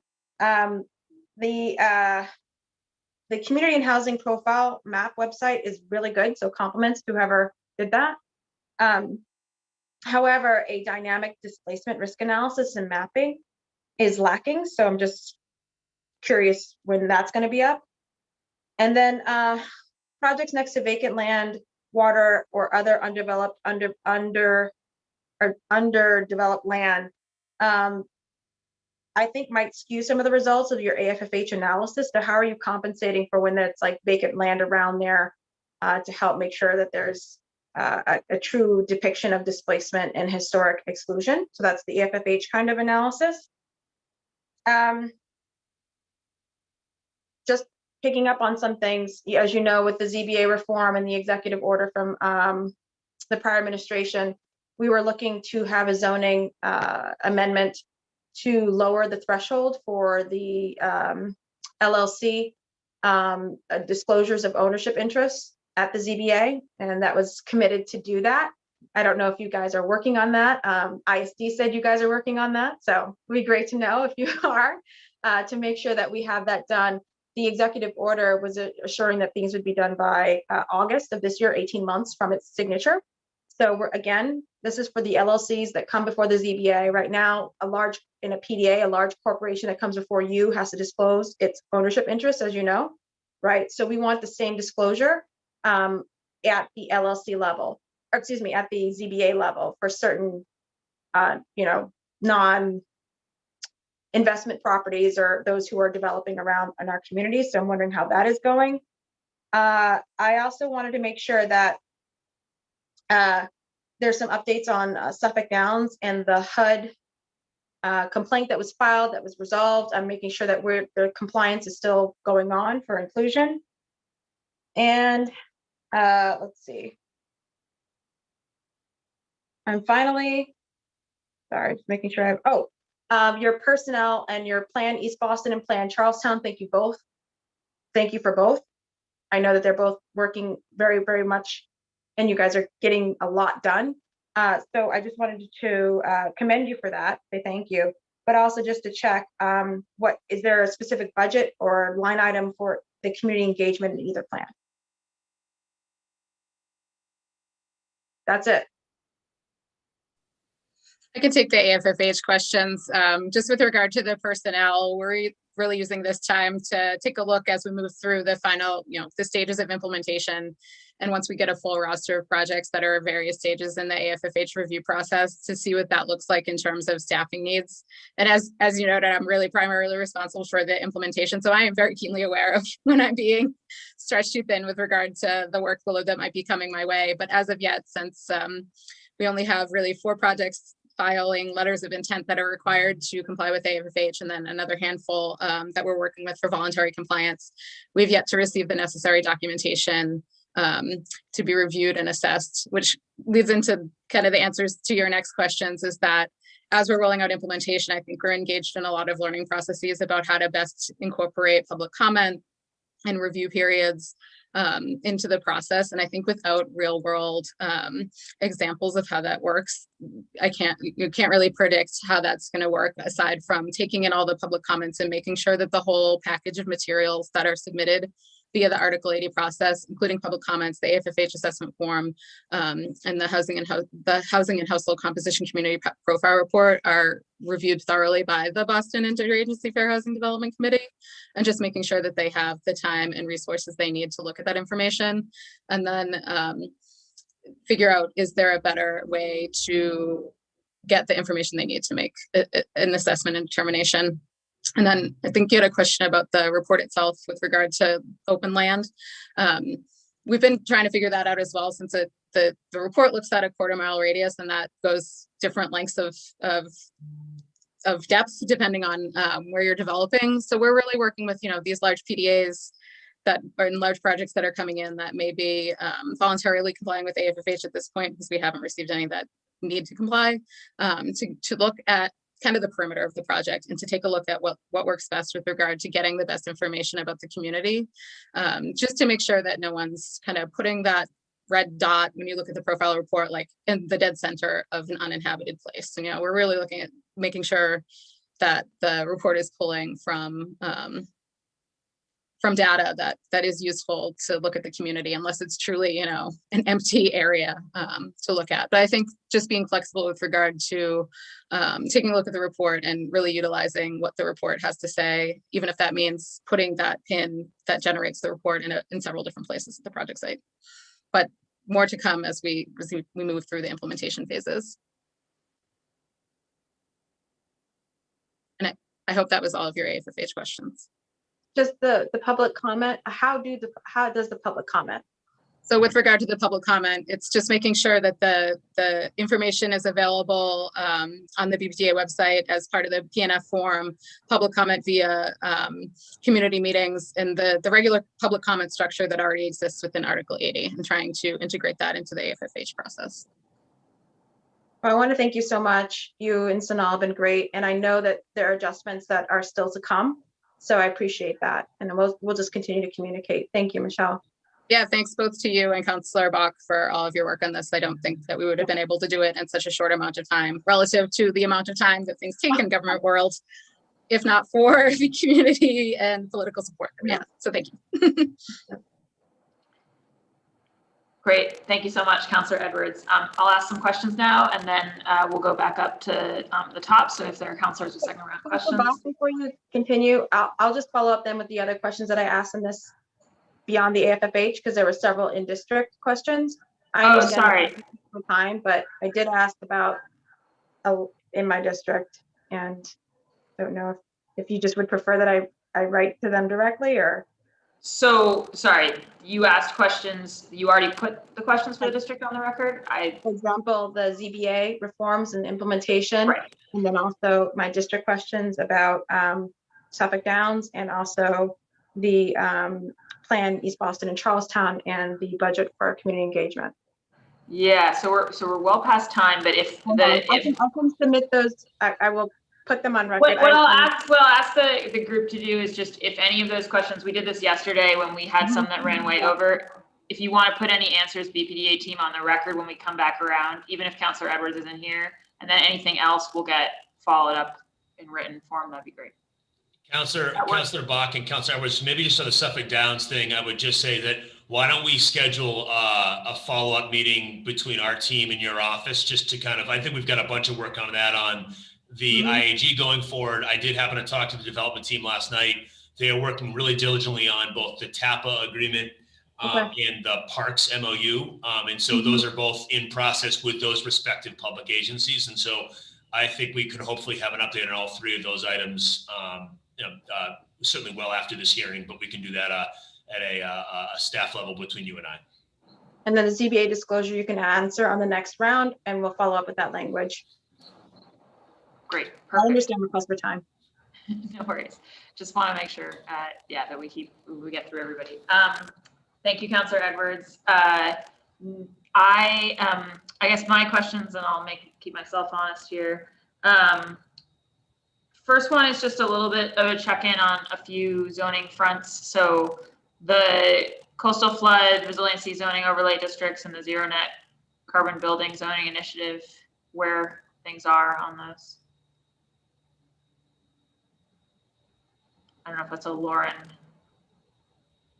Did you want me to just take it right now? Yeah, sorry. Unlike my colleague, I think it's better if I just ask the questions, then we find out how much time I have. So, Councilor, Lauren, that'd be great. That's totally fine. So for the zero net carbon zoning, as well as the Article 37 update to lower the threshold, that process is underway. And when I say underway, I know that there was a briefing for the City Council back in the fall, and we've had 22 public meetings since then. So that's moving well along. The idea would be that we would wrap the process up this fall and bring it to our board, and then the zoning commission hopefully sometime over the winter, which is really exciting because we're doing really great work there. In terms of the coastal flood resilience overlay, I've got the guidelines from September of 2019. So we've got those in place. Those are board approved. We've taken that and put it into zoning language, which we released in December of 2020. We've had a number of public meetings to share the zoning text. And we also had a public comment period that wrapped up a couple months ago. Right now, our team is making revisions based on the public comments. I'm hoping to bring that to our board and onward to the zoning commission probably in the next few months. Another, really exciting leading edge kind of process where, trying to figure out how do we advance building adaptation and protection so that we can confront the anticipated future sea level rise of 40 inches by 2070. So is that helpful? Yeah, so wait, but sorry, just so I have clear time points in my head, the point at which we think I know there's been tremendous work on the carbon building initiative, but just the point at which we think we move to the next stage is when?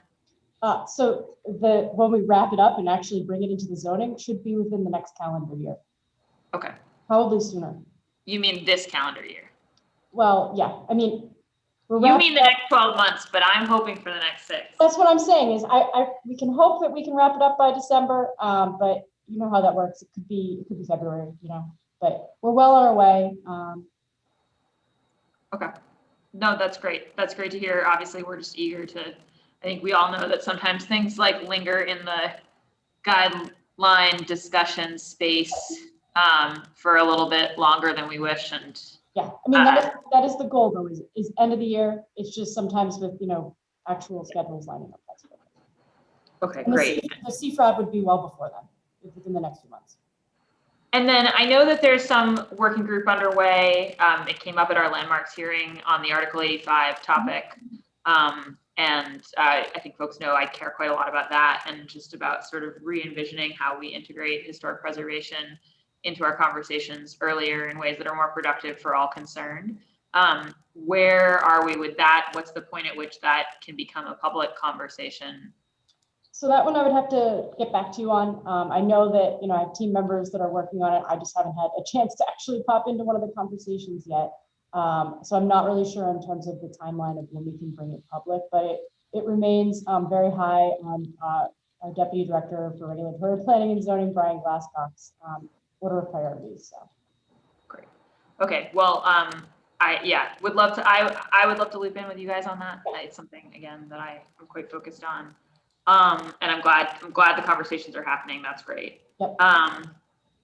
And I'll leave to one side, Councilor O'Malley and I have filed a zoning amendment to remove parking minimums for all affordable housing developments. And that is something that I'm interested in discussing with the BPDA, and that I hope the BPDA will be supportive of. I think obviously we've recently seen the parking minimums be used as a lever to block several really important affordable housing developments. But it's also notably in JP, well, also one in Dorchester, but I think that more broadly, it's like as I said to my council colleagues, we've got a major how do we get there from here problem on both affordable housing and climate resiliency. And this is a small step, but if we can't take this step and build transit-oriented, all affordable housing without getting hung up on parking minimums, then we're definitely not getting there from here on either of those crises. So, but having said that, I know we're going to be having a hearing on that in the pretty near future. So and I know Brian isn't with us today, but just would love the agency's, attention and support on that front. And thank you for the update on the AFFH. I had sent over questions about that, and obviously have appreciated working closely with the team throughout the process. And thanks, Michelle, for all your work, and Sonal and lots of folks who are not on this call but have really done a lot to get us there. And I do love using the tool online for the quick data analysis. But obviously, I think it'll continue to be something that Councilor Edwards and I and the whole council are really interested in. And there will be bumps along the way in implementation, and we're all kind of partners in that endeavor. But it's great, Barry, to have you on board as well, and kind of thinking about that angle for the whole agency. I guess a broader question I have, and I think it's probably a Devin question, is,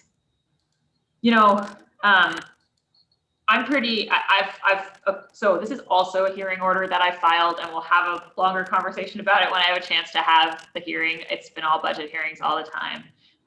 But since I have you, I'm pretty interested in how we use the BPDA's urban renewal tools for the public good, and think about, the BPDA can acquire land, and famously, obviously, did the transaction that set us up with the Dudley Square Neighborhood Initiative. And as we think about land trust, as we think about the possibility for social housing and other things that are economic operations, but would actually be for the public good, the city as an entity is less able to acquire, own, and deal in such things than the Planning and Development Agency is, because of the statute that Michael mentioned before. And I'm really interested in us being more robust on that front in support of kind of core public goods. And I would love to hear, Devin, a little bit about what things you guys are doing that sort of feel like stretching the tools in that direction already. What innovations we've had in terms of, there's some famous long-term ground leases that we're pretty frustrated by. I think it's public knowledge that the Faneuil Hall one is one of them. But I just, thinking about how we're shifting to using those tools on behalf of the public to sort of creative framing of ground leases and other things in the public interest. Would love to just hear a little bit about where the agency is on that. Yeah, thank you very much for that question, Councilor. That's great. Happy to start, and there's a lot to that. We can unpack in further sessions or go deeper here if there's time. I think maybe one place to start is that the BPDA is unique in that we are both the regulatory planning and development agency for the city, but we're also a major landholder, and that means that we can actually pilot things on the fact that we own land means we can pilot things on our real estate and do things that are maybe what we want to see the private real estate market do in the future, or we want to sort of lead the way, lead by example. I think a big part of that obviously is our commitment to using our land for affordable housing creation. I would point to Nubian Square and everything we're doing there and under Plan Nubian Square led a planning process that's with the community, and the community said very loudly and clearly to us, we want a third of all new housing units created to be deeply affordable, a third to be income restricted, and a third to be market. And we are, because we own so much land, we're able to go ahead and implement that in a way that it isn't possible to do on private land. When it comes to the actual tools of urban renewal and powers of the agency, I think we can do things that the city itself, under its municipal powers, cannot do. The city has to acquire land for municipal purpose only. And a recent example of where we've participated in the real estate market as a economic community development agency is in Walter Street in Roslindale, where there was a piece of land that the Parks Department really wanted to acquire for conservation purposes. This was adjacent to a wetland, and they have the power to do that. And there's also a couple of housing units next door that would have, if the Parks Department acquired that, they would have had to tear them down, or they could not maintain that, as they didn't have a power to acquire land for affordable housing. That's just not something the city can do. So we stepped in, worked really closely with D&D and the Parks Department, and directly negotiated over the course of about 60 days a purchase from the private actor that was controlling both properties, brought that to a close. And I think it just came before you recently for a transfer to the Conservation Commission. But we have an RFP that just came out, actually just came back now. There are two different entities interested in building affordable housing on that site as well. So and it's a unique example, but it's something where the BPDA was able to step in and do something that's very much in the public interest that the city couldn't do under its regular powers and authority. And we're very interested in looking for more opportunities to do things like that as they arise. Great. Yeah, no, I thought that was a great example, Walter Street. And I just think I think there are ways we could do it at grander scale, and also, right, like if we were doing it frequently, more efficiently, like not to knock the efficiency, but just like, it's always harder when it's like a one-off than if it's something that we, as we think about the parcel priority process and the park side, I'm sure that this kind of thing is going to come up more, where it's not as neat and tidy as a parcel that's only going to be for urban wilds. It's a parcel with urban wilds and something else, or whatever. So yeah. Completely agree with you. And I think we just want to be mindful that we're involved in community process and any action we take. I think we want to reflect on our history and some of the downsides of urban renewal and some of the less socially just outcomes, but at the same time, look forward to how we can use these tools in the public interest going forward, and would love to have a more robust conversation around that. Yeah, well, and I've heard a lot of support on the housing side at the council for a robust AOP program over at D&D. Sorry, that's the Acquisition Opportunity Program for folks not in the acronym soup, which is basically like, the places where we might be losing some housing that's affordable right now. It might be at risk of being converted, and instead we want to kind of stabilize it. And there might be a city acquisition involved there. And I mean, most of what D&D does there is to try to supply funding to help somebody else acquire. But there are times when that kind of a process is just going to move too slowly to achieve what we're trying to achieve. And so thinking about how we, especially if we end up using federal funds to robustly grow the AOP program, which I think we should, then thinking about how to use the BPDA's mechanisms to effectively execute on that, so that we're not, especially in the crazy real estate market we're in right now, so that we don't lose opportunities, seems really important to me. And and the ground leases are our business model too. We have some property that we operate, and for the most part, that's operated with very community development centric vision. With vast majority of our tenants are Boston-based businesses, huge minority business participation. So if we own something, we can take that lens to operating property. And then as renegotiating ground leases, I mean, that keeps the public sector involved in the future of the property in perpetuity. And so we will have the opportunity to renegotiate some ground leases from the 70s, hopefully in the near future, and we can take a different sort of perspective to those. And if we use acquisitions in the future, we can take that same lens to how we might redevelop property. Yeah, no, I think that's great. I think setting up our ground leases both so that the uses on them are serving the public good, And then to the extent that they're generating revenue, the public's getting a share of that. I'm a huge fan of the fact that we get our 2% and 4% when people resell former BPDA properties, because frankly, it's just a version of the 2% transfer tax that Councilor Edwards and now Mayor Janey and others push through the council, and that I'm very supportive of. I mean, it's, you know, at a localized level, it's kind of saying, hey, when values are going up, there needs to be some public give back that helps us, you know, continue to do the things that frankly we do on the public side to create value for all these private actors. So I'm very supportive of those types of models. Before, I have a couple more budget questions, but I want to see Councilor Mejia. Did you have second round questions that you wanted to ask? Let me just check with her.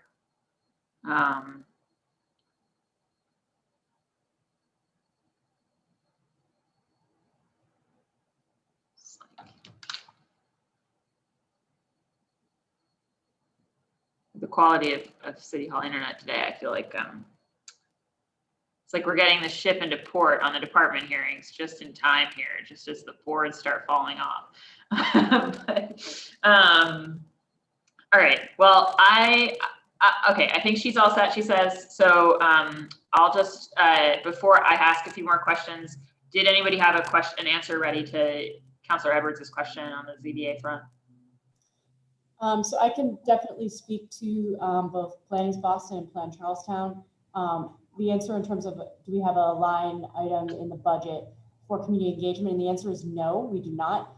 We are now, you know, as we have currently, I think 5 community engagement managers, we're looking to expand that team. So we're doing all of that work in-house now.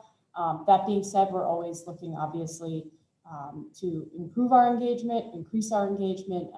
But the answer is there is no specific budget item in those, either of those plans. And then I think that she had another question about the LLC thing, which I'm just not familiar with. So we'll have to get back to her on.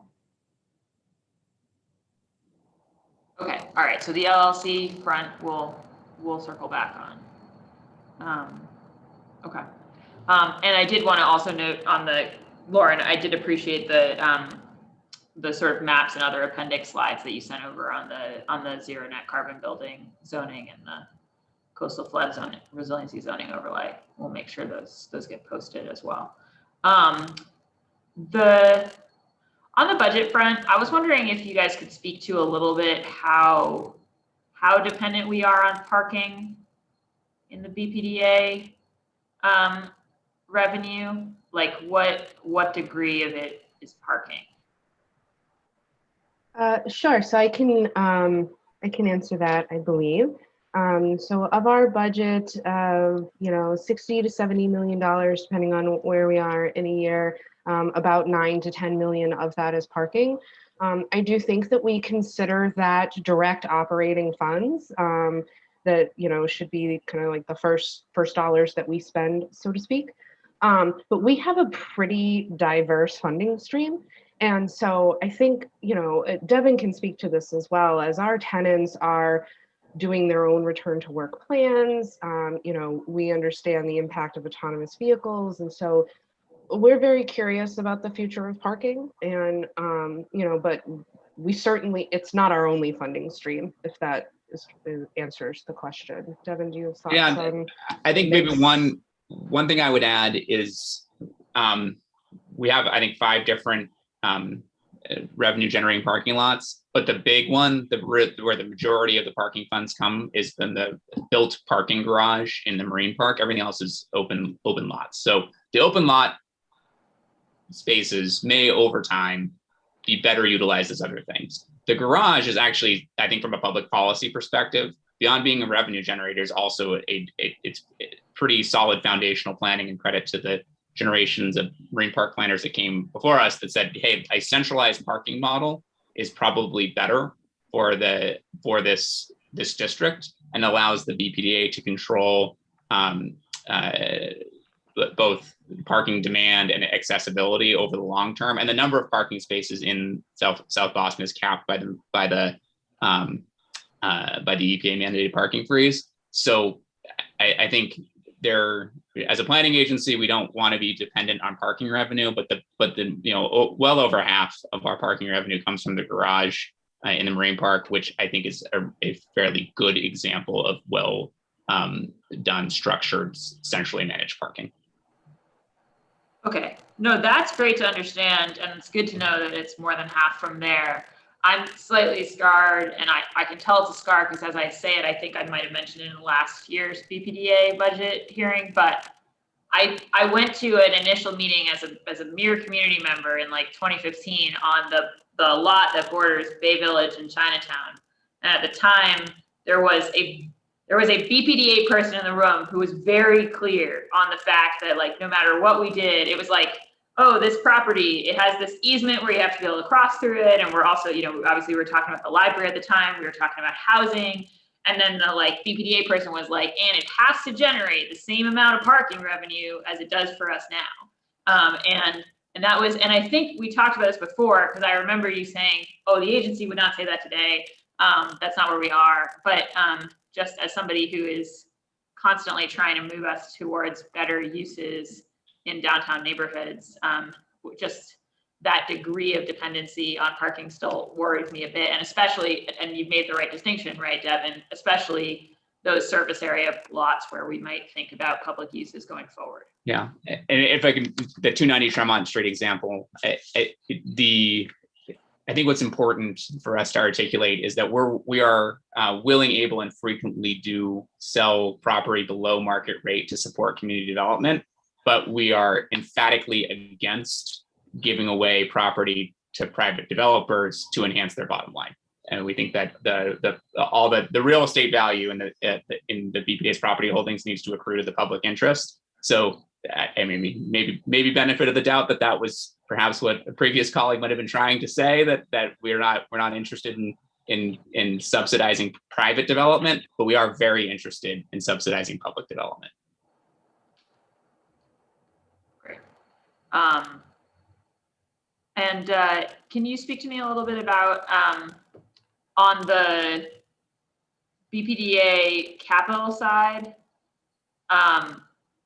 what capital, like is it on this graph that you have where you say public works construction, that 11.2%? Is that on our City of Boston books? Is that what public works construction means? No. Michelle probably can speak more articulately to this. Or is that, but that's the type of use? Yeah, exactly. We own and operate the roadways in the Marine Park, and therefore operate as a public works department in that area and doing public works type construction, roadway improvements, etc. Got it. Okay.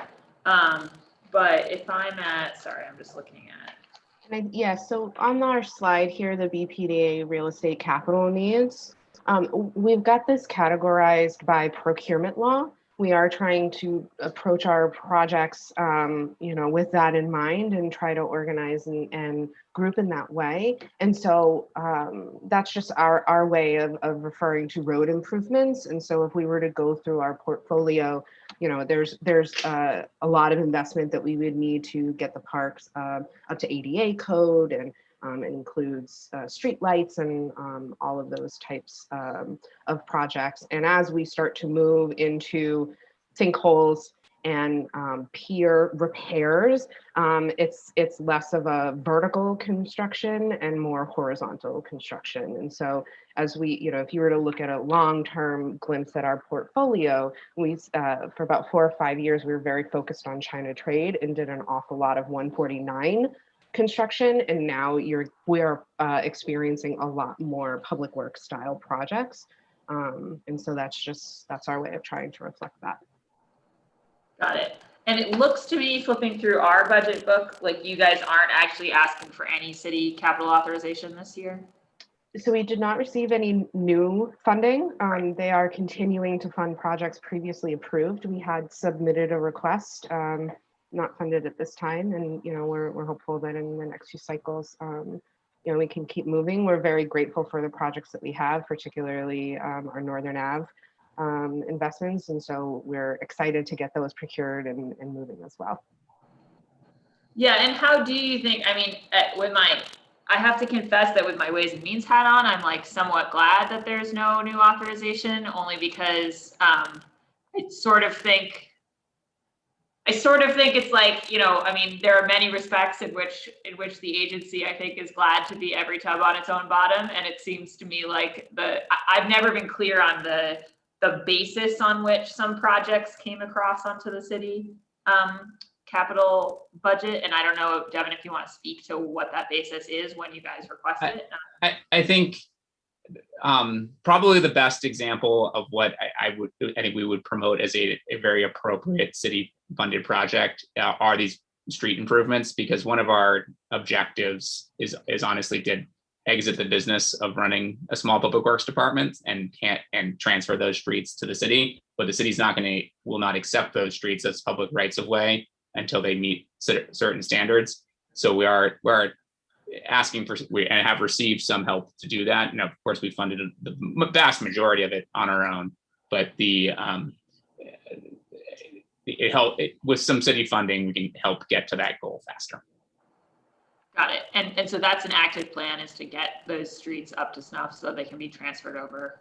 Yes. Yeah. And we articulate that as in any meetings with any developers or other entities in the Marine Park. We are following the Public Improvement Commission's guidelines for streets and right of ways, and having them run any ideas or changes by the PIC in order to facilitate that change in the future. Got it. Okay, that's great. I will say that obviously, if we were to acquire a bunch of land for socially owned housing, I would be supportive of city capital support for associated public works type work. So just wanted to flag that. Okay. And your budget formally introduced to the board when? Next Thursday, June 10th. Okay. And I guess I would ask, I understand that the timing is always, it seems to always be awkward in this way. But I would be grateful if you guys would sort of send over to us. I know that I could go find it and download it, but if you would send over sort of formally to the committee, the things that you file once they're filed with the board, so that we've got the FY22 budget just as a sort of point of information thing. And is there anything, Michelle, that you can say to kind of like where that's going in terms of major, like anything kind of significant about how it's going to be different in the coming year than it was in the prior? Sure. So, we have spent several years focusing from a finance perspective on our internal operations, preparing for the disparity study, building out our reporting structure in a way that will allow us to better reflect where the dollars are going. We run into a very unique dynamic when we do have to operate as the BRA and the EDIC from a legal entity's point of view. And so when we are actually going out and initiating contracts and engaging in the procurement space, we had a lot of internal governance and a lot of technical processes that we needed to flesh out, simplify, document, and get our house in order in that way. So we're providing reports to department heads at a greater level of detail than we've ever been able to before. And so I think where we are trying to go is to make sure, like you said, that the revenue streams that we have, we can very clearly tie them to the programs and activities that we're supporting. And so going forward, I think we are trying to get clearer at when a construction project is ready to go. I think we sometimes hope that things happen a little faster than they really do. So that's where we're going, I think, is trying to figure out how can we look into the future better. We're going to try to put together a buying plan so that our community engagement staff can go out and say, hey, well, here's this $450 million and here are the actual projects that it means. If you want to do design, here's the list of projects. Let's go get you certified. Let's talk to the city about programs and training, et cetera. So I think that what we're trying to do is make sure that the staff that we have on file have the tools and resources to execute on all of the various activities that we're engaged in.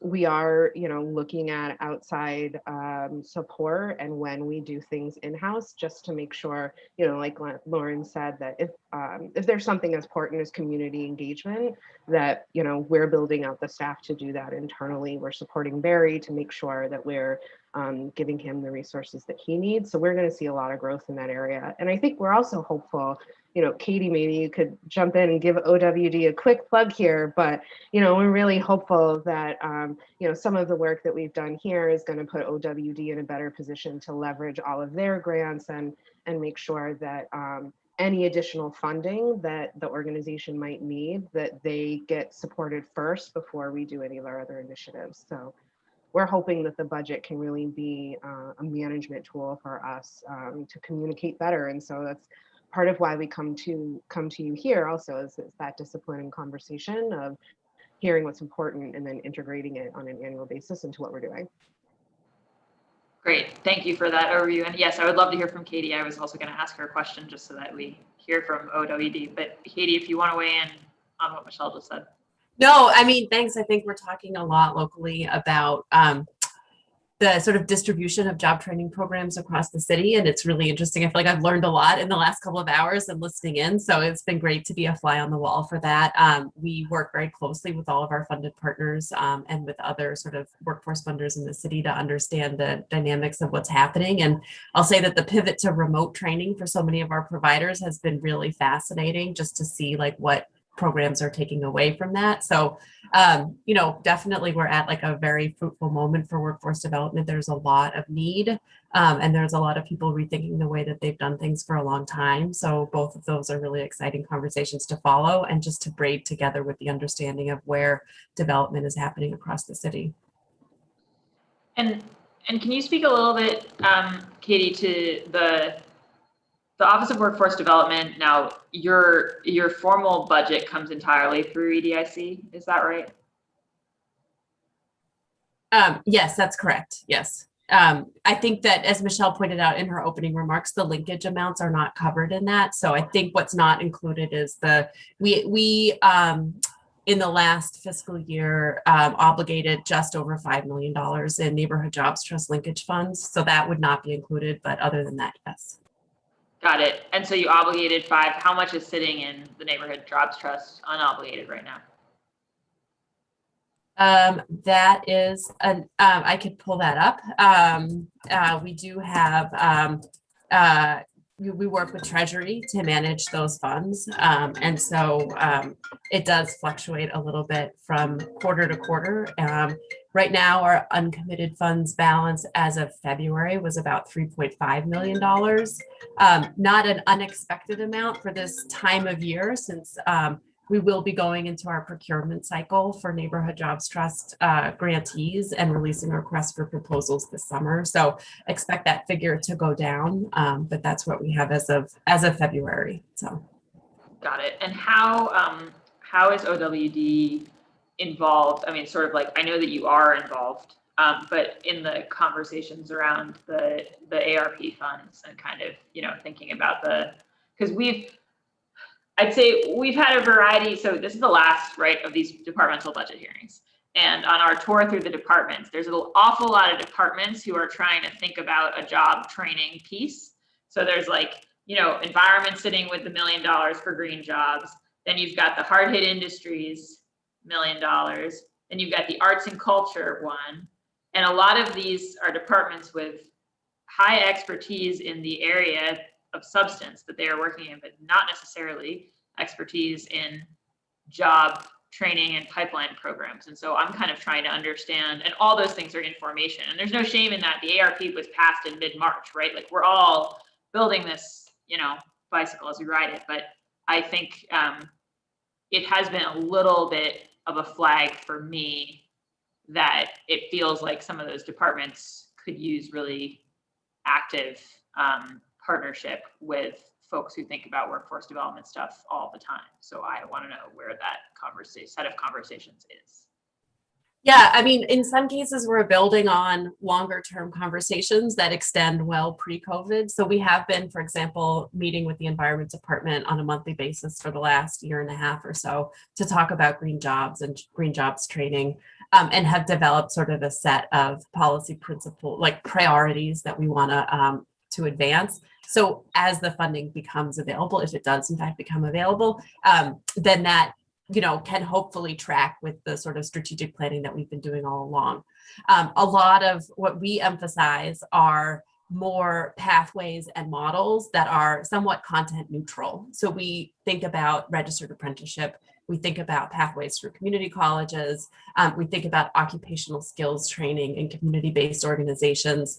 Those have always been our guidance in terms of like what we think about funding. And I think they hold true regardless of what the actual content of the training is. We want to see more registered apprenticeship across the board, across all kinds of sectors. So specifically with environment, we're hoping to build on those planning sessions that we've been having.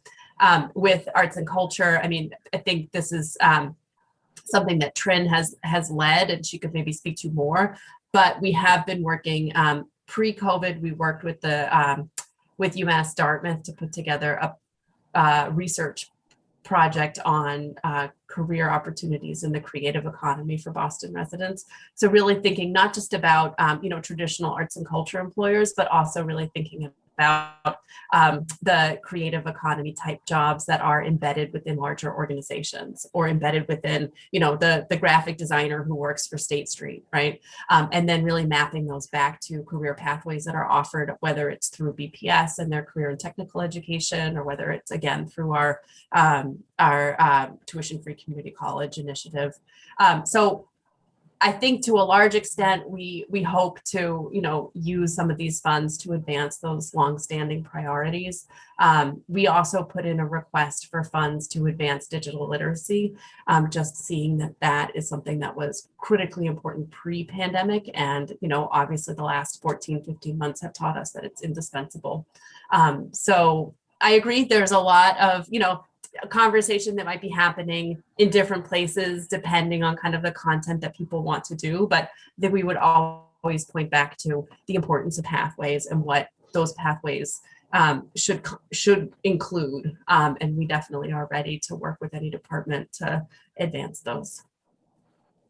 Yeah, no, and then, the hard hit industries one seems like in some ways the hardest, because a lot of I think some of it is an open question. The hotel workers I know want their jobs back. They don't want retraining. So, it's kind of like, that one's the one that seems the most like, okay, are we supporting workers transitioning, or are we just, supporting these industries so they hire their people back, or what's going on there?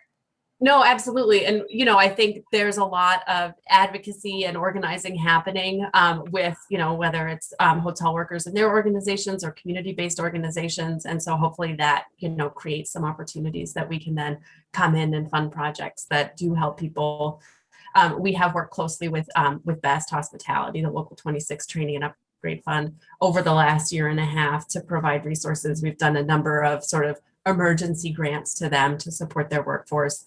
I think the other thing is, they have relationships with job seekers. So they don't have to go out and sort of find people who want to engage in job training programs. They have a set of people who know about them, know about their services, and are likely to turn to them when they're looking to get back to work. So we like, to prioritize investing in those, because we want to make sure that our funds are being spent to serve Boston residents as quickly as possible. So they don't have to sort of start from zero. I think a lot of the hard hit industries pieces also may work with, with small businesses as well, which is not an area where we do as much work, because there's not necessarily as much like common threads across small employers. But when it comes to, we work closely with Encore. We have a regular standing quarterly meeting with hiring managers at Encore and community-based organizations in Boston. So we are trying to follow all those conversations as they happen. Yeah, great. And you guys have been involved, right? The thing that SOAR has been doing, the training program in April, May. It's partially funded by the Neighborhood Jobs Trust. I don't think we've been as involved in the like program development, so to speak, but we have provided some resources for it. And are you yet actively talking with, obviously SuccessLink on the YE side has they have somebody coming in to do more evaluation. They've also got a grant for evaluation, but like one of the pieces there, right, is thinking about how those youth jobs, which are, you know, a taste for young people of what different things in the work world might be like how they turn into more like pipeline type opportunities. Are those conversations actively ongoing? Or? Yeah, absolutely. I mean, we work closely with Alicia Sasser-Modestino, who is sort of the co-grantee with YEE for the evaluation. We have piloted a few sort of options. Last summer, we started our Learn and Earn program where students are paid an hourly wage to basically take a college class over the summer. And we've worked closely with BPS this year to really align that with their early college and dual enrollment programming. So we can say this is an opportunity for students who maybe don't have early college or dual enrollment in their college to get that experience during the summer and also earn a wage for it. So I think we're sort of constantly looking for how we can be complementary to those efforts. I'll also say that that is very much the conversation that the state has as well, just in terms of aligning to career pathways. That's the real big theme of the funding that we manage from the Commonwealth Corporation in the state of Massachusetts for summer jobs in Boston. So some of that is sort of happening from both sides, which is always nice. There's some synergy there. That's good. No, and people loved the Learn and Earn thing last year and are happy you're continuing it. The only thing I've heard is why is it reduced from last year? And yeah, I will say we served about 550 students last year. And just from a sort of program development point of view, I think it makes sense for us to really refine our model to make sure we're aligned with BPS, to make sure we're, for example, selecting courses that align to the early college pathways, so that students kind of get that additional sort of benefit of being on that pathway. So we've really taken this year as an opportunity, based on some of the evaluation that we did last summer, to continue to refine the program model. And last summer, I will say, the big push was make sure that we have opportunities for students that are fully remote. And so that was prioritized for very, very good reason. I think that was absolutely the right decision. And we're looking forward to, you know, maybe growing in a somewhat more controlled fashion over the next couple of years, as we want to make sure that students are, for example, passing their classes. It's somewhat counterproductive if students come and are assigned to a course and then don't pass, then they're sort of starting their early college journey with a ding on their transcript. So sort of really figuring out how to provide the appropriate level of wraparound support for students so that they have a strong academic experience is also one of our big goals this summer. Got it. And so how many students do we expect to serve in Learn and Earn compared to the 550? We'll have 170. So that includes 20 students who are part of the Madison Park CTE dual enrollment program, and then 150 students who applied and were randomly selected into the program. Got it.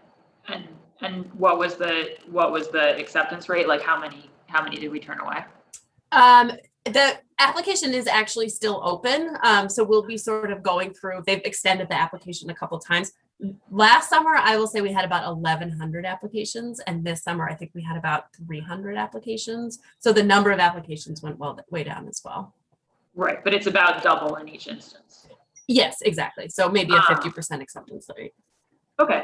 And one thing that I just would love to see OWD think about, and it's sort of like, this is like a triangle conversation between YEE, environment, and OWD, is like, we have these really great success link programs focused on green jobs that are like step one in a potential green job ladder, but they're very much the introductory level. It's like Green Team, Speak for the Trees, what Codman Square does, what the Emerald Necklace Conservancy does. Like we've got these like that we're funding, right, for the summer, and they all, like, it feels very much like the lowest hanging fruit first step is to provide like a little bit of support and cohesion to that set of things and think about how that set of things like grows into step two. And it feels like that's a space where OWD could be helpful in the interstitial kind of bit. So just yeah, I agree. I think we need to identify what are the occupations that require some level of training and thus come with, you know, higher wages, better benefits, you know,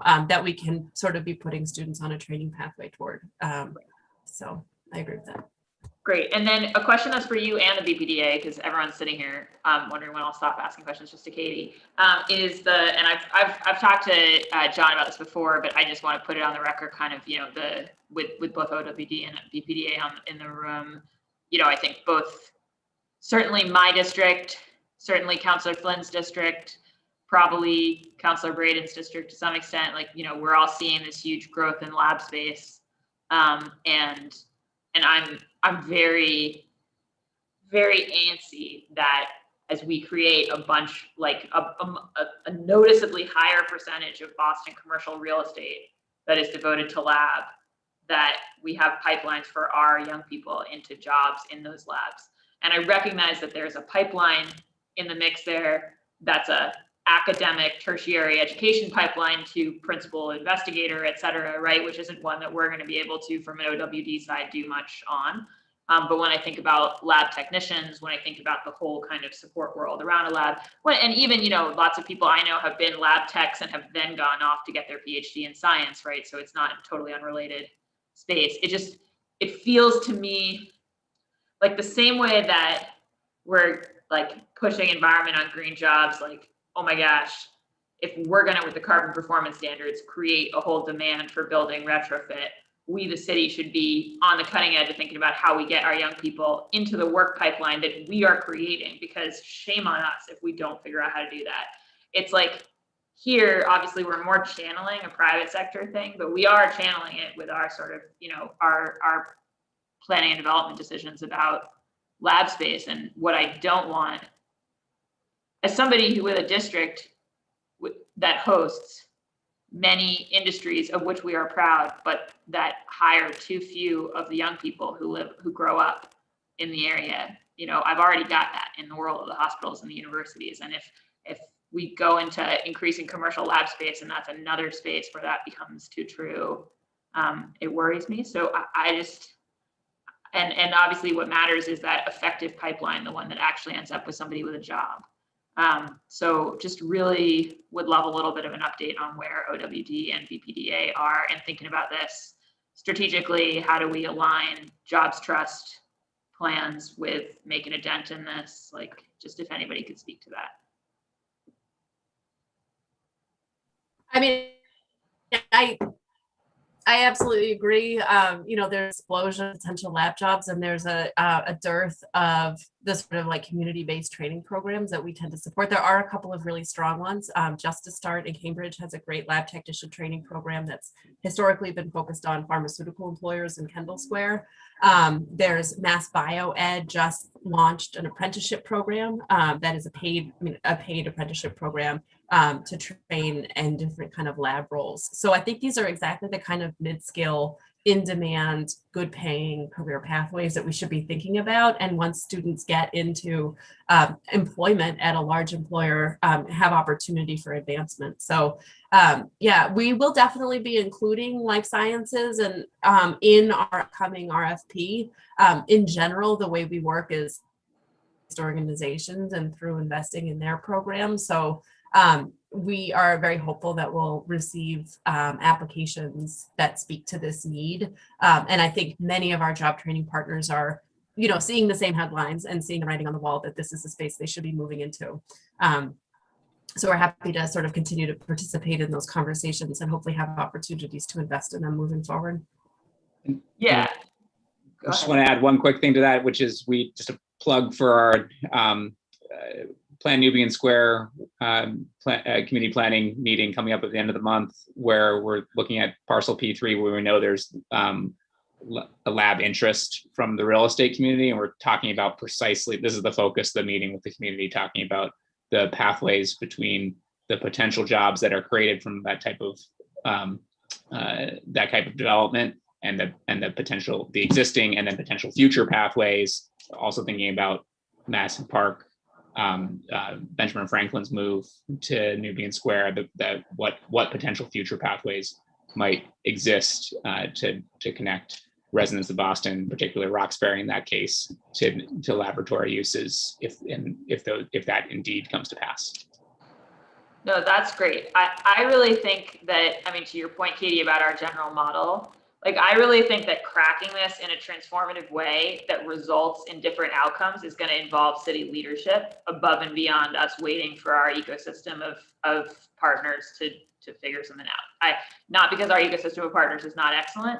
I just think that it's always hard for people to build a model in a new space and hope that the public entity is going to fund it, right? It's just like that's a hard step. And you sort of inherently haven't hired the people to run that, like at the right, whatever it is that you're currently running is what you're getting funding for. And so I just think and I'm really glad to hear, Devin, that you guys are doing it on Plan Nubian. I mean, I just think we're living in a reality where like Longwood is extending down Brookline Ave. That's part of why we're doing the sort of like trying to be more coherent in our thinking about the development there in that section of Fenway.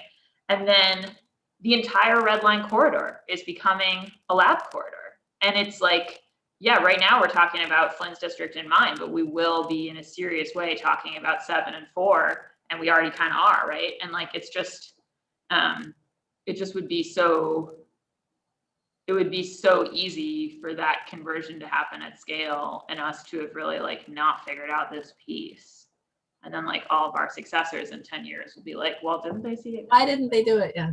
No, Counselor, I'm not, I think we're definitely at kind of an inflection point here. I would definitely say when I think about getting to scale with sort of a new sector training, especially this one, our community colleges, Ben Franklin, are such important partners. And we really see our tuition-free community college initiative as one of the ways that we sort of support expansion into new sectors. We work closely with our partners to make sure that they understand that they can braid our funding sources so that they can propose a program that, wraps together CDBG funding, NJT funding and potentially TFCC to create a pathway for students. So in some ways we're sort of, working with the tools that we have to, but also developing new tools just in the expansion of TFCC. But, I think that the writing is definitely on the wall in terms of the expansion of life sciences. So yeah, it's a moment to jump on. I agree. Yeah, and just to make sure that we have a results-oriented plan. Like, I think it's great for, when we're developing things for it to be like, okay, what was our achievement this year? Well, we supported Ben Franklin in creating this new set of courses, or like, they enrolled more people in these courses. That's fine, but those are all intermediate goals, right? At some point, the metric has to be, and this many Ben Franklin like grads from this path got jobs in this thing. And I think I don't feel as a counselor that I see enough of that kind of data on workforce development, like the ways in which, and I'm sure some of it you have, and I just don't see, Katie, like I feel like that, like, not what did we do, but like what happened in terms of the core outcome we're trying to achieve. Like, Yeah, no, absolutely. I mean, people are investing their time, energy, their limited time in a job training program for one reason, because they want a job. And so we're almost sort of making that implied promise to people that there will be a job on the other end. And we take that very seriously. A lot of our contracts are performance-based. So I'd be happy to sort of pull together some figures and share that. But we do definitely have to keep that employment. And we think about that a lot, the people who are, taking time away from their families, taking time away from their other paid employment to participate in a program. It's not because they want the experience of going through a job training program, it's because they want a better job. So I think that that's the bottom line for our office as well. Great. All right. Well, yeah, I would love if you pulled some stuff together for me on that. That would be awesome. Because I feel like I've got to, in all the conversations we're having about development on the Brookline Ave corridor in the lab space, like I've got to really have a grasp on what we're going to do on the workforce development front to get comfortable with that. And then I think my last question, sorry everyone, this is the dangerous thing. So commercial vacancies, it came up in our OED meeting that I think the OED folks are working with BPDA research and sort of looking at Google Analytics data and trying to get a better feel for where we have vacancies. And I'd just love to hear, because obviously, as we've frequently discussed with assessing, sort of the assessing records about what's vacant is often misleading because a landlord can lease something to themselves. Like there can be technically a lease on the books, but nobody's actually operating. So it doesn't perfectly match up with what our constituents experience, which is I have a lot of blank storefronts here. When are people coming back into it? And I'm especially interested in this because I think Councilor Mejia and I, and pretty much everybody on the council, you know, is trying to think in this moment about how can part of the recovery be us designing programs that like successfully incentivize moving like local, independent, small businesses owned by people of color, women, like into vacancies. And it's one of the pieces of that is you have to kind of understand where your vacancies are in a data-driven way. So I know Alvaro's not on this call, but I'm a little bit curious, kind of if anybody can speak to that collaboration with OED, and when it sounded like some like better, finer grained data on vacancies and economic activity was like expected soon when we talked to them a week or two ago. So Michelle, you look like maybe you can. I know that we're working on a memorandum of agreement to start to build a database. And I've been working with our research team to purchase more commercial data because, you know, our previous sources, Remy and others, you know, as we've monitored both the impact of the pandemic and the recovery, we are trying to gather more data, particularly around businesses. And so if I might have this connected with the wrong project, but if I'm thinking about the right matter, I believe we're going to our board in June to approve the MOA. And I know that we're working with Midori and OED to try to start building that. So I know Alvaro's deep in conversations with them, and we could certainly follow up if any additional information is needed. Yeah, I would love follow up and just to be looped in and know what our timing is, because it seems to me like something that we should be, if we could figure out the right set of conditions so that you're genuinely making something happen that wouldn't be happening otherwise. Like, I think there's an opportunity for us to think about recovery funds in ways that are playing this matching game, and I think it's going to be driven by having better data. And so I'm sure that is the right matter, Michelle. I mean, it was Midori who was talking about it, and I suspect she's not working on 2 different MOAs for data on commercial stuff with you. So would love follow up on that. Great. Well, I think that's everything from me. And I'm just, before I go to public testimony, I just want to, if anybody from the agency wants to say a final word, and then also I didn't do this properly, so I just wanted to welcome Barry. Barry, I think this is your first time before the council. And we look forward to future ones being in person, but happy to see you here on the team.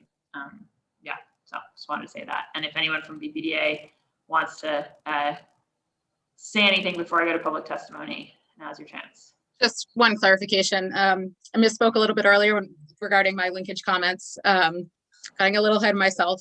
What we're currently doing is looking at what an appropriate adjustment might be based on February 21 to July 21 timeline, given that we just increased linkage in February of this year. We'll be looking at linkage post-COVID with an updated study since the last study was in 2016. So just wanted to clarify that. I was not sufficiently detailed in my answer previously. It's a good clarification. I was surprised by the alacrity with which we were proposing another increase. I was getting ahead of myself. You know, AFFH, perfect. Yeah. Linkage, never perfect.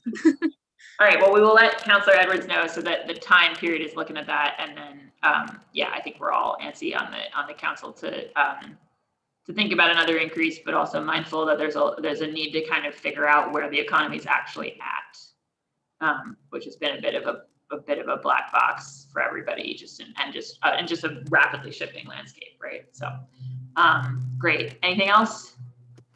No, just thank you, Councilor, and to the other councilors, just for your continued collaboration, whether it be planning or development, our real estate shop, workforce development. We just really appreciate the continued collaboration with this body. Great. Thank you so much, Mike, and thanks for being here. All right. And with that, we'll be moving to public testimony.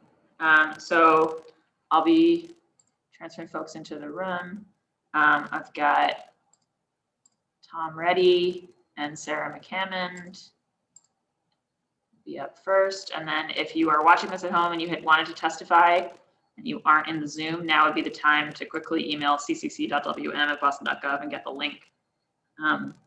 because after we take these, we'll be closing out the hearing.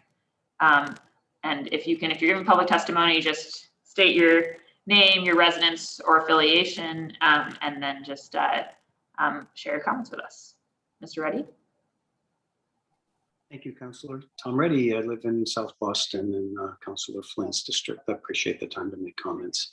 I'd like to focus on two primary things. First and foremost is how do we reestablish or establish, depending upon your point of view, the public trust in the process that the BPDA uses to engage the community and to get meaningful community input. I think we're at an interesting juxtaposition as we come out of the pandemic and the emergency orders and in the virtual world that we're in today, to actually be able to jumpstart that. Right. I'm really interested in the email that was mentioned earlier in the hearing. Hopefully that's available somewhere so that everybody that participated in listening to the comments can read through that. It sounds like it's a very thoughtful and well-structured set of recommendations. Clearly, yeah, I personally would like to do that, but I'd like to see the BPDA and frankly, the city. I think the councilors need to seriously consider how public engagement is gathered and meaningful input is considered, because honestly, each agency does something different. It would be good for this, even though these comments are directed to the BPDA. So that would include things hybrid, clearly, in person and remote, at a location that supports that with appropriate language access. All of the things that have been talked about, but they have an opportunity to do this right. Part and parcel of that is the impact advisory groups. I know Councilor Mejia's had done some work in that space. Clearly, education on what an impact advisory group is, knowledge about the process, understanding how that input is used, both at the public and for the IAG members. Clearly, that the overall engagement process needs to factor that in. So that's public engagement. Second point is just on the use of city-owned land. The BPDA owns most of the city-owned land from what I can see, and the opportunity that it creates to use it for city services, not just as a revenue source. I recognize the need to have a balanced budget, but parochially speaking, I think Councilor Flynn talked about this. There's a significant need for fire and EMS services in the neighborhood that I live in. There's land that's currently up for RFP for reuse consideration in the Flynn Park. We clearly would like to see that some of that land be considered for civic services. So thank you, Councilor. Great, thank you so much, Tom. And I'm sure that we can, the email that was mentioned by Councilor Campbell is a public record, so I'm sure we can find that for you. Sarah McCammond, you're up next. You have to unmute yourself.